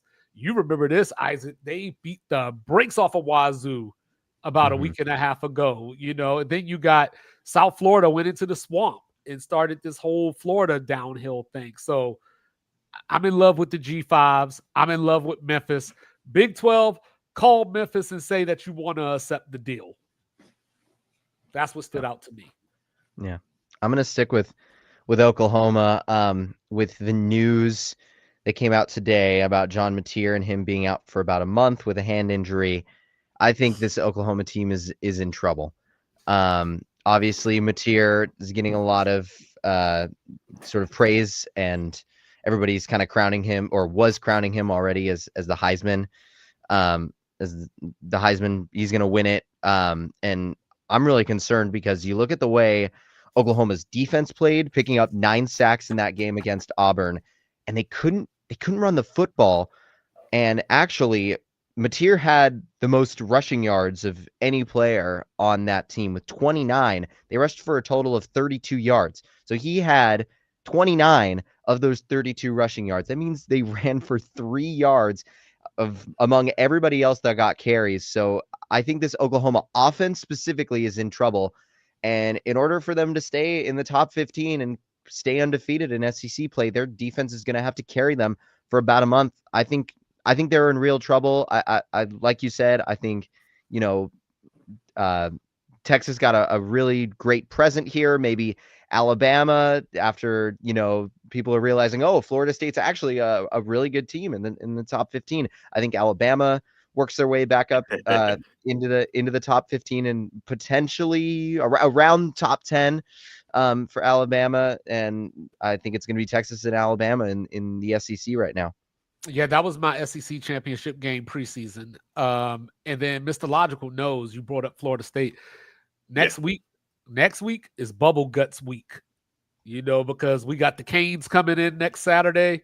And I don't care how old I am, every single year that we play Miami, I have panic attacks all week. All I see is wide right. Over and over in my head, because unfortunately I was old enough to watch that game live. So every time I see a U, even if I'm writing the letter U, I think wide right. A little PTSD. Yeah, a little PTSD there. And speaking of which, Friday night, Florida State's going into Virginia. Virginia's bringing out the throwback uniforms from 1995. The first ACC loss Florida State ever had. Freshman year in high school, not a throwback jerseys. Yeah, Scott Stadium, stopping work done at the goal line. So I got some PTSD already going off of that, but I think we get it done this time. Oklahoma, 1995. Well, Oklahoma as well. I was a little higher on them coming into the season, but it was because I thought Jaden Ott was going to come there and solidify that run game that you're talking about. But he's nowhere to be seen. He's on a milk carton at this stage of his life. So, it just is what it is. But I did pick Texas A&M to make the playoff. They host Auburn this weekend, so I'm interested in that game to see how Auburn gets off the mat, after that Oklahoma game. But I told Mr. Logical this, and then we'll move on. Jackson Arnold made a couple of plays in that game that I looked at the TV and said, that's exactly why you're not in Norman right now. It has to be tough to be a college quarterback and you're moving around, because unless you're like a blue chip 5-star guy and you're on a Carson Beck trajectory where you're at Georgia competing for national championships, and then you go to Miami and everyone's giving you money. And it has to be tough to like pack up and move, relearn the system, compete with another guy that came in. So I saw a clip of him when he was walking up the field and the fans were heckling him. And he told the guy, "You wish you were me," or something like that. So I can see the frustration. If they can wash it away, start fresh. Hey, this game, yes, bad calls, take it from us.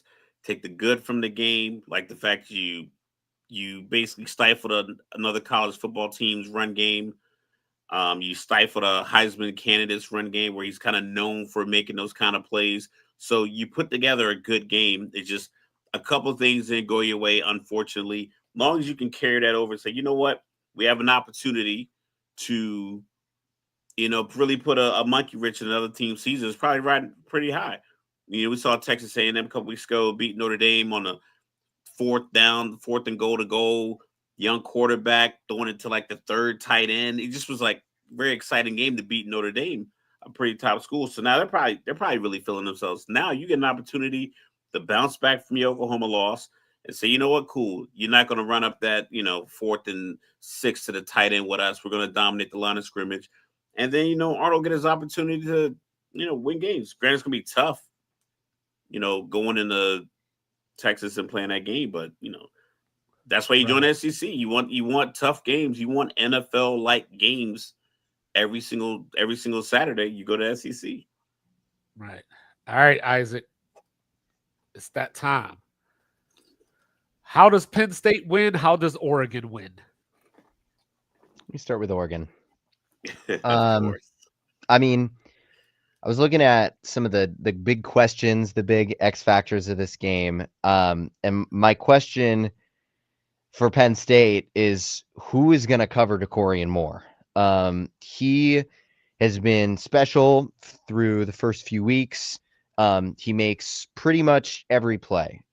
Jump ball, when he gets open in space on a deep route, on a dig route, a slant route. He makes every play, and he's just a true freshman. Whoever is going to cover him is in for a ride, really, because I'm not sure if Penn State has anybody that can match up with him one-on-one and completely take him out of the game. They threw him a lot of back shoulder throws,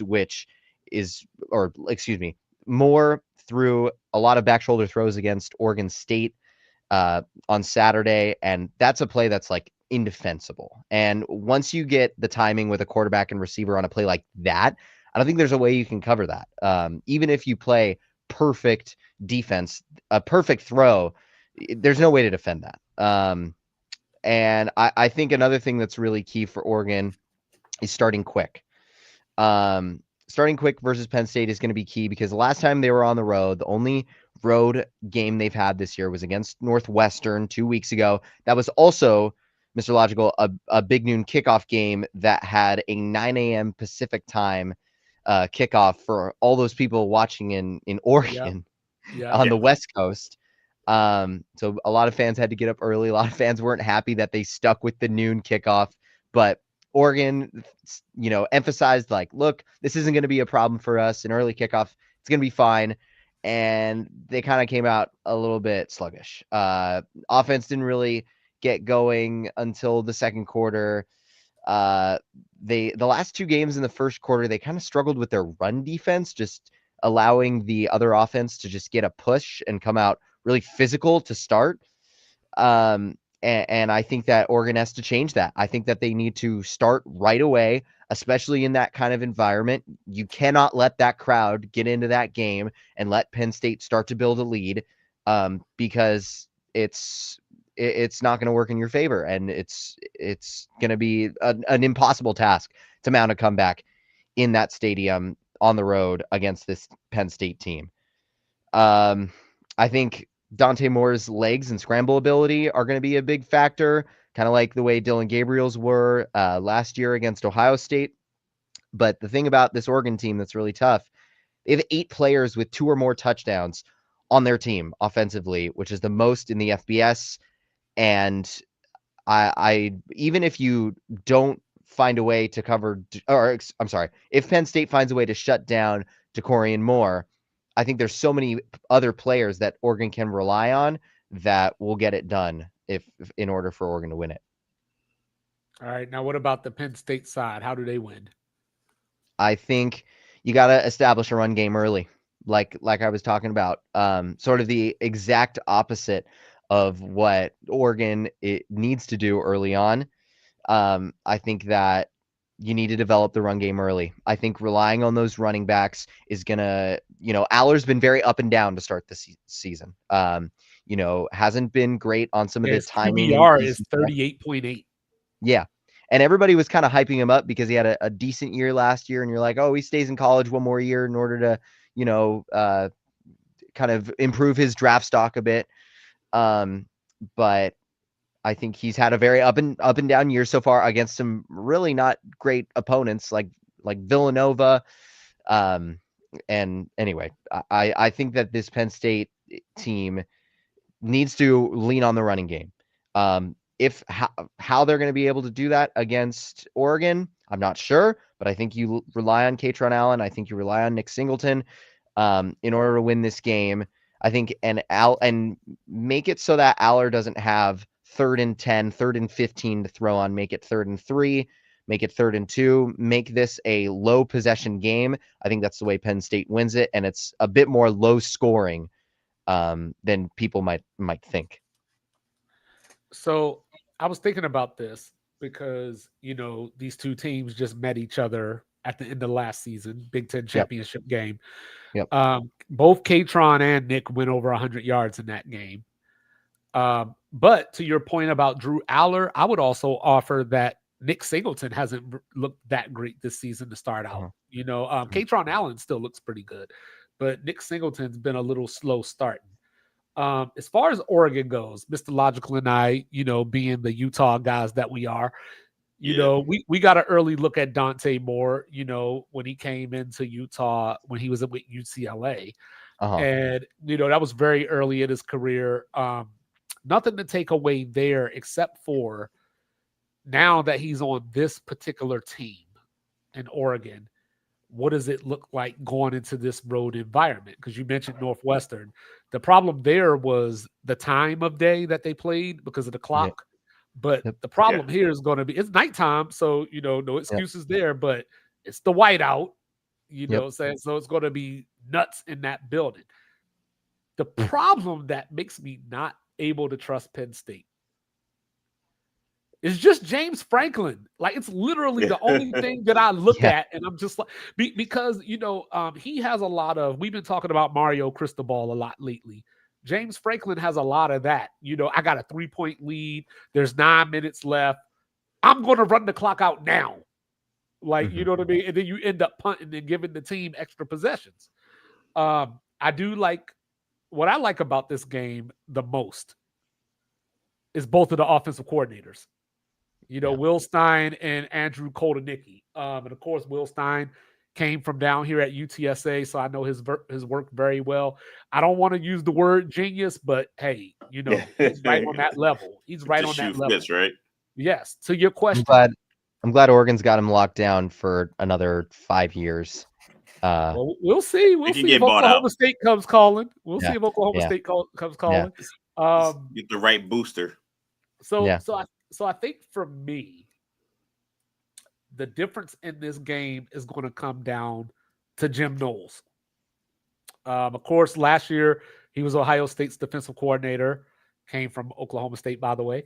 But he's coached against Oregon twice in the last calendar year. The game up at Oregon last year, and then, of course, the playoff game where Ohio State dominated Oregon. To answer your question, who's going to stop Decorian Moore? Not a damn soul.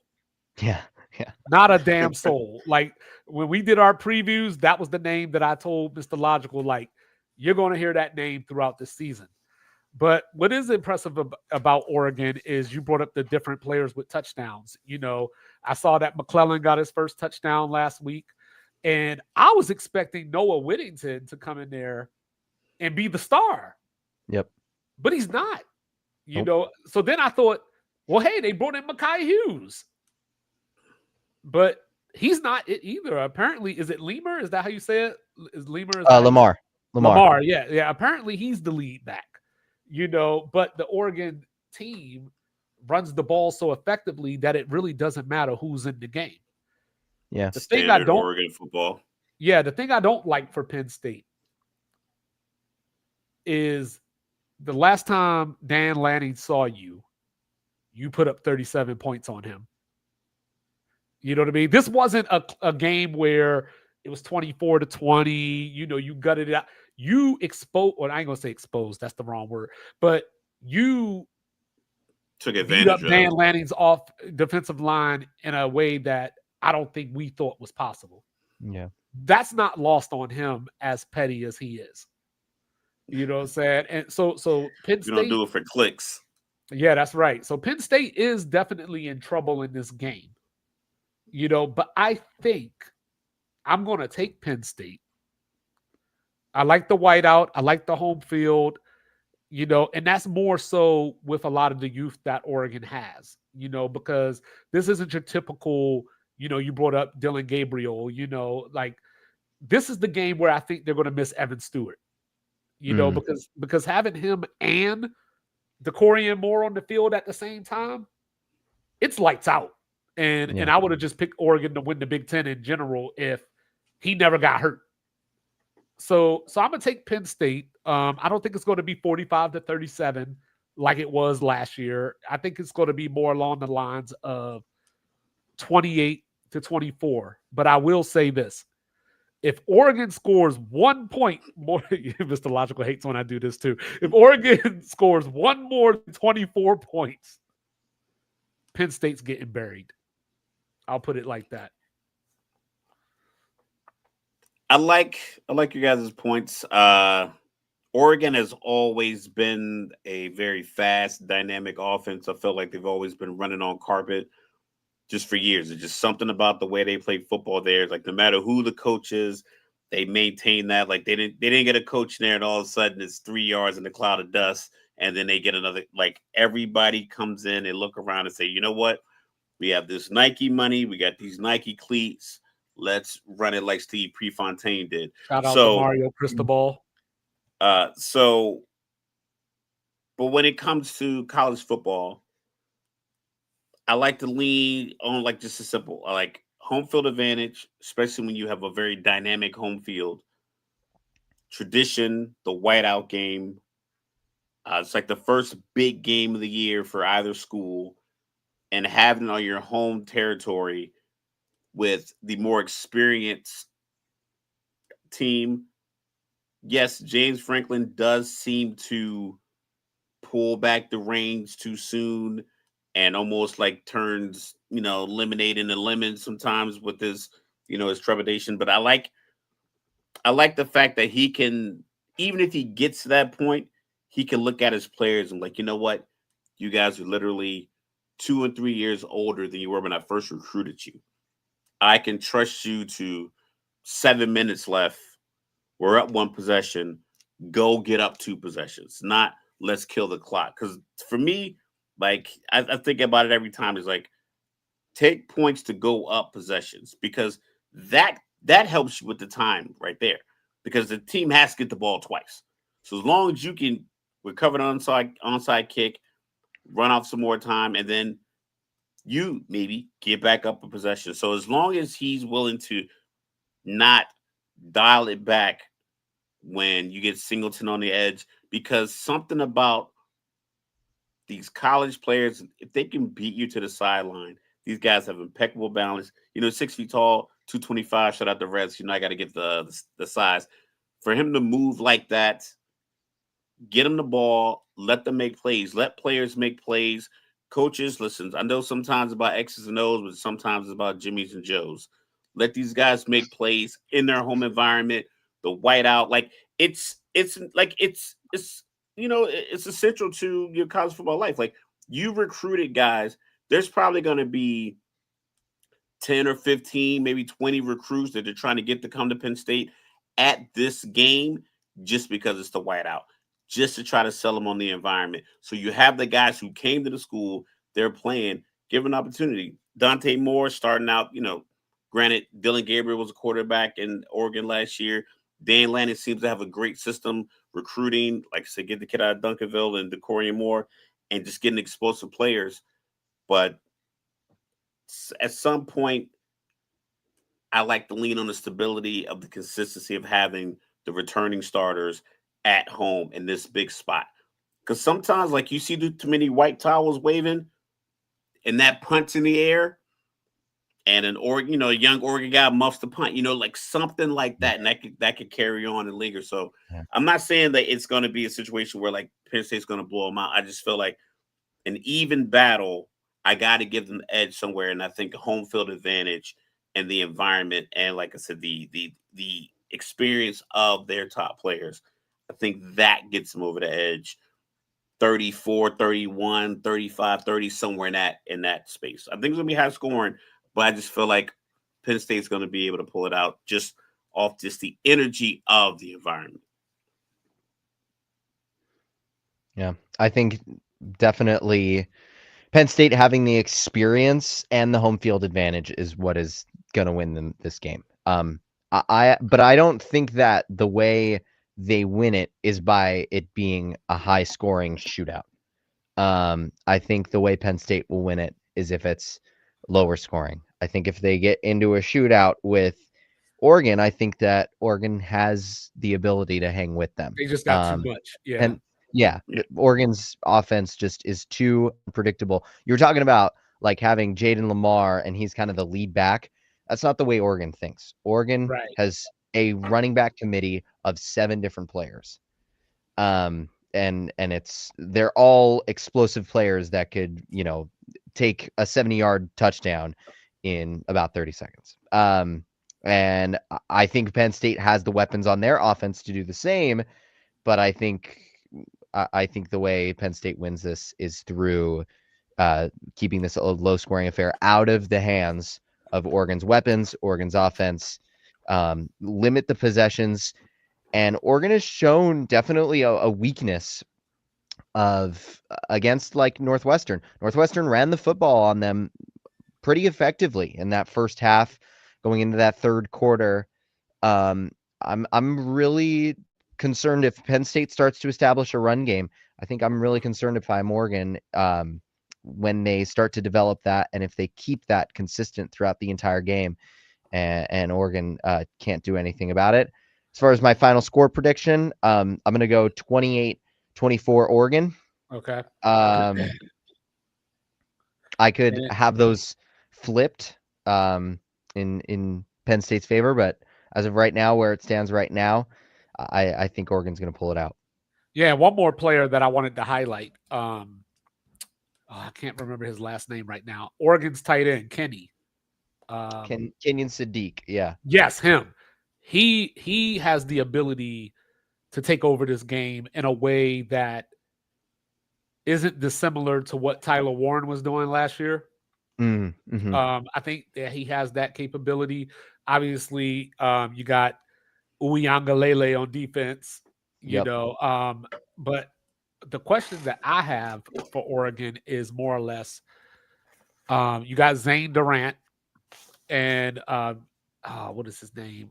Simmons or Sutton. I'm sorry, Danny Dennis Sutton on the defensive line for Penn State. I don't know how you feel. You might not agree with this, but I think Harkey could be the weak spot on that offensive line to target. Like, I don't know much about offensive linemen, so let me preface with saying that.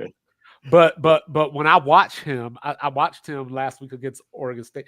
He has this thing that he does with his leg where I feel like in his stance, bless you, like with his stance, I feel like I feel like he brings his leg too far back and gives up too much leverage. I don't know if you can do that against Penn State. His kick step is too far back, and then he kind of just, it's like such a wide step.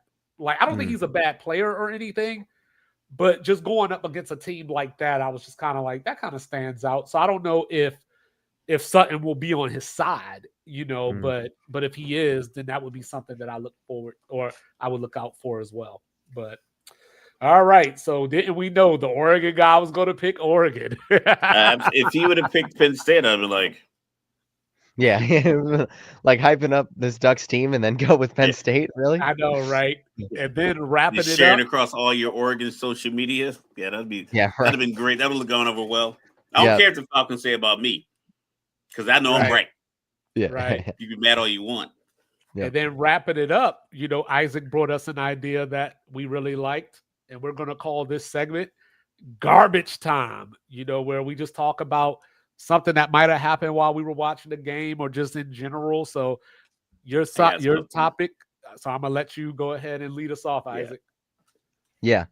My Garbage Time segment. I'm going to start. So one thing about this weekend and my last few weeks right now, we haven't even started school at Oregon. We're starting next Monday, but athletic season started. Volleyball started, obviously football started, soccer started, and I'm involved with all the live sports media coverage here.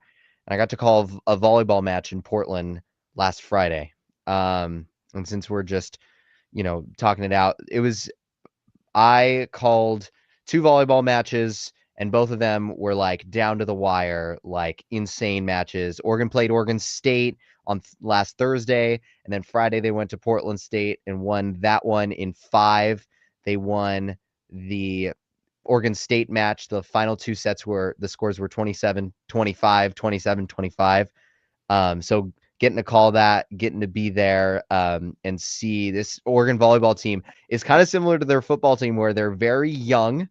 They're very athletic, but right now they're making a few unforced errors that if they can, I don't think they're going to be able to hang with a team like Nebraska in Big Ten volleyball. I don't know how much you guys know about volleyball, but they're certainly a fun team. The football stadium. Yeah.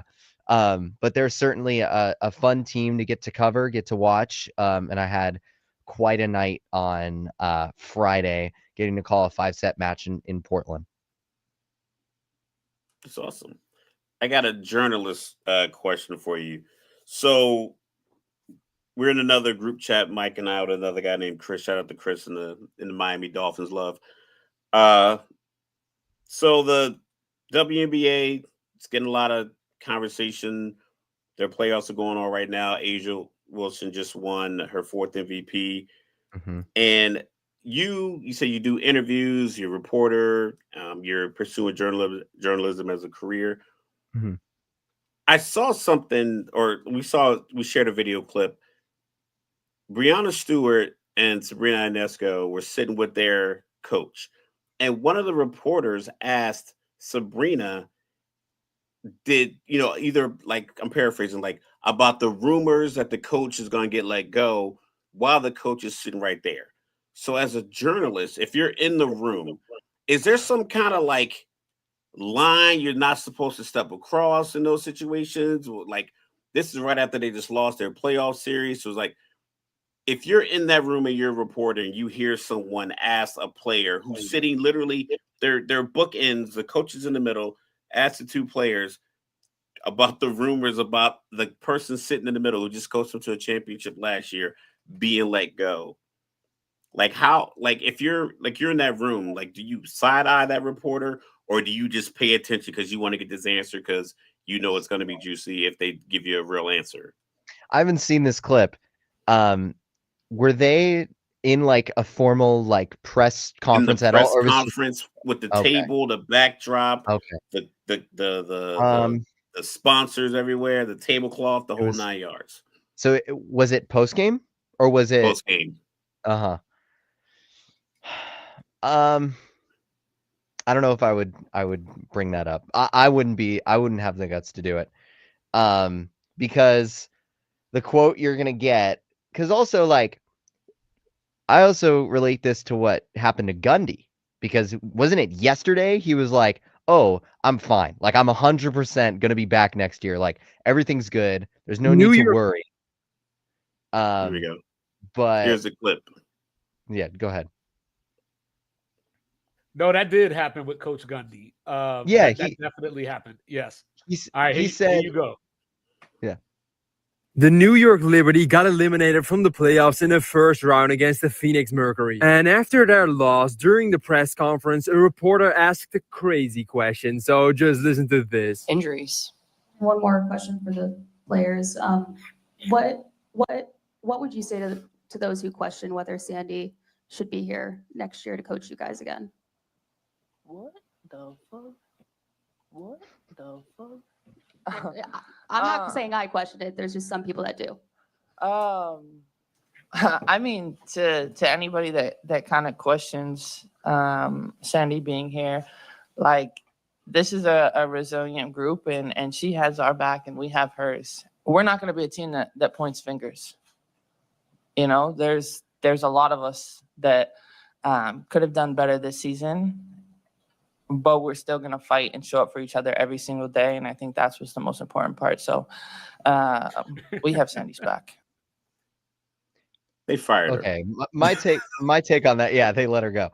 My take on that. I mean, if the reporter had rumors, I understand why you consider asking the question. But here's the problem is, and this relates because this was a real situation with the Gundy situation. They asked, think about the answer you want to get, because you're not going to use the question in whatever you're reporting on. Like, you're not going to use, oh, I asked this player this and I got this response. You're just going to take their answer. So you really think you're going to get like, oh, she sucks. Like, you really think that you're going to get something that's like specific that you're going to be able to use in an article if you ask a tough question like that? I think, no, you're not going to get what you want. You're not going to get anything valuable. You're just going to get something that they're going to make up some BS. And I think just it's not ethical.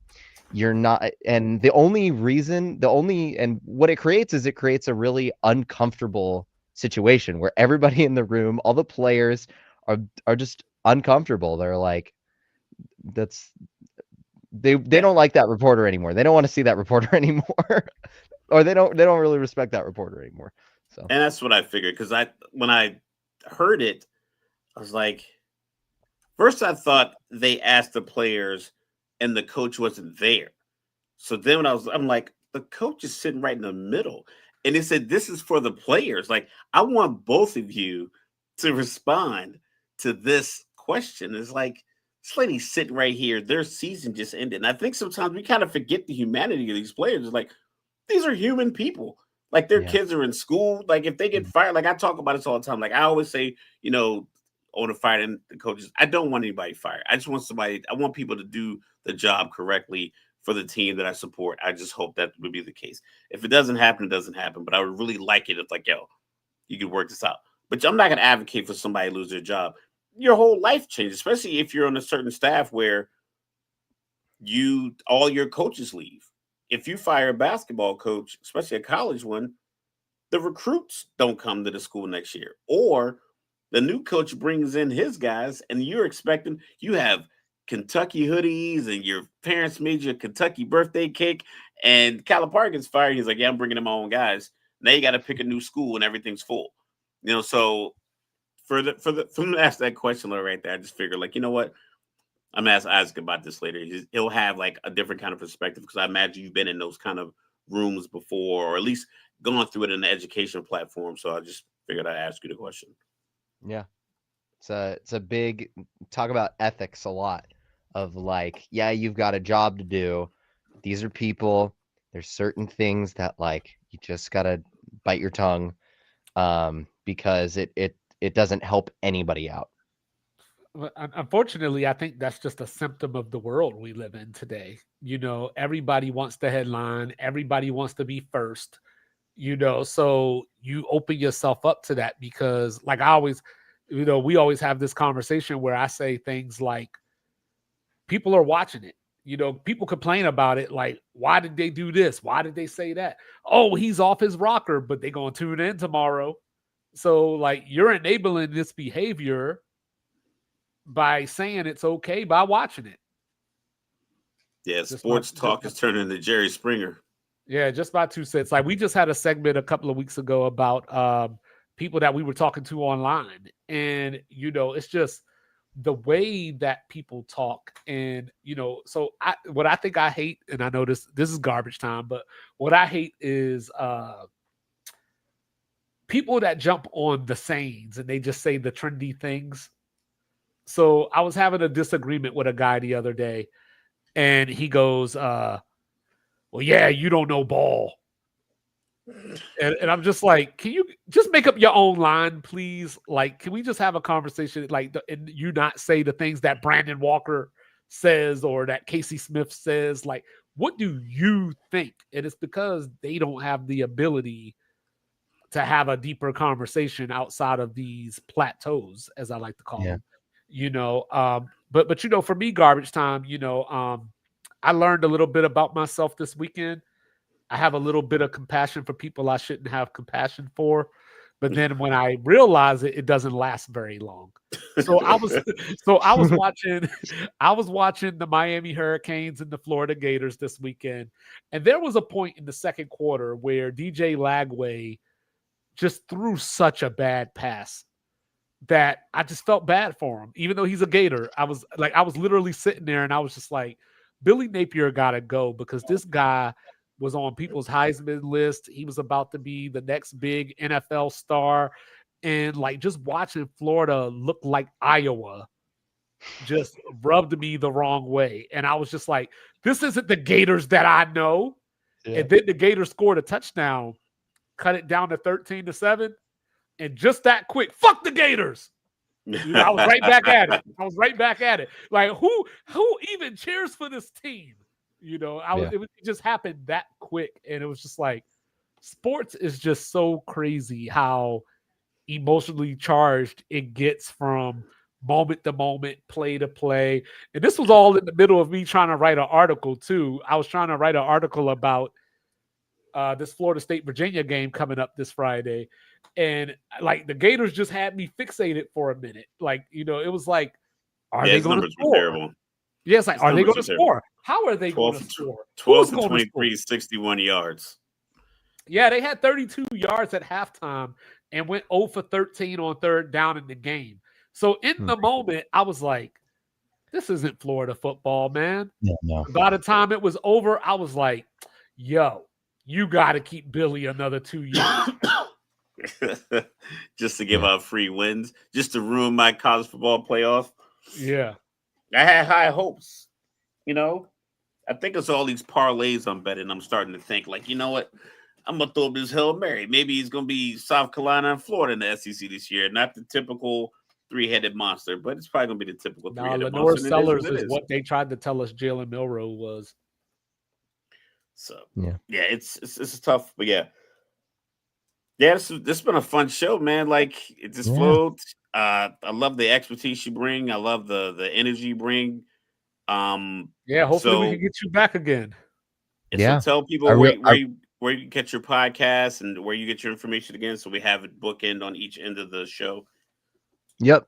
If you want to check out my podcast, you can check it out on all platforms at Jags Beyond the Baseline. Some exciting stuff for the Jaguars. The Jaguars are a professional basketball team in the Oregon area. They're going to be playing their games at Lynn Benton Community College this year. They are an up-and-coming team. And they have a lot going on. They're in the basketball league, which is another team with a league with about 50 teams around the country. And what I do is I do interviews. I talk to executives with the team, the owner, coaches, and a bunch of people involved in the organization. And I basically spotlight the team and everything that goes on in running it. Check out Jags Beyond the Baseline. And again, I'm Isaac Dubey. You can find me on socials on Instagram at Isaac.Dubey, at itDubey on X and Twitter, TikTok, and LinkedIn, also Isaac Dubey. All right. And then, of course, we got the one and only, the world-renowned, world-famous, cool, calm, and collected.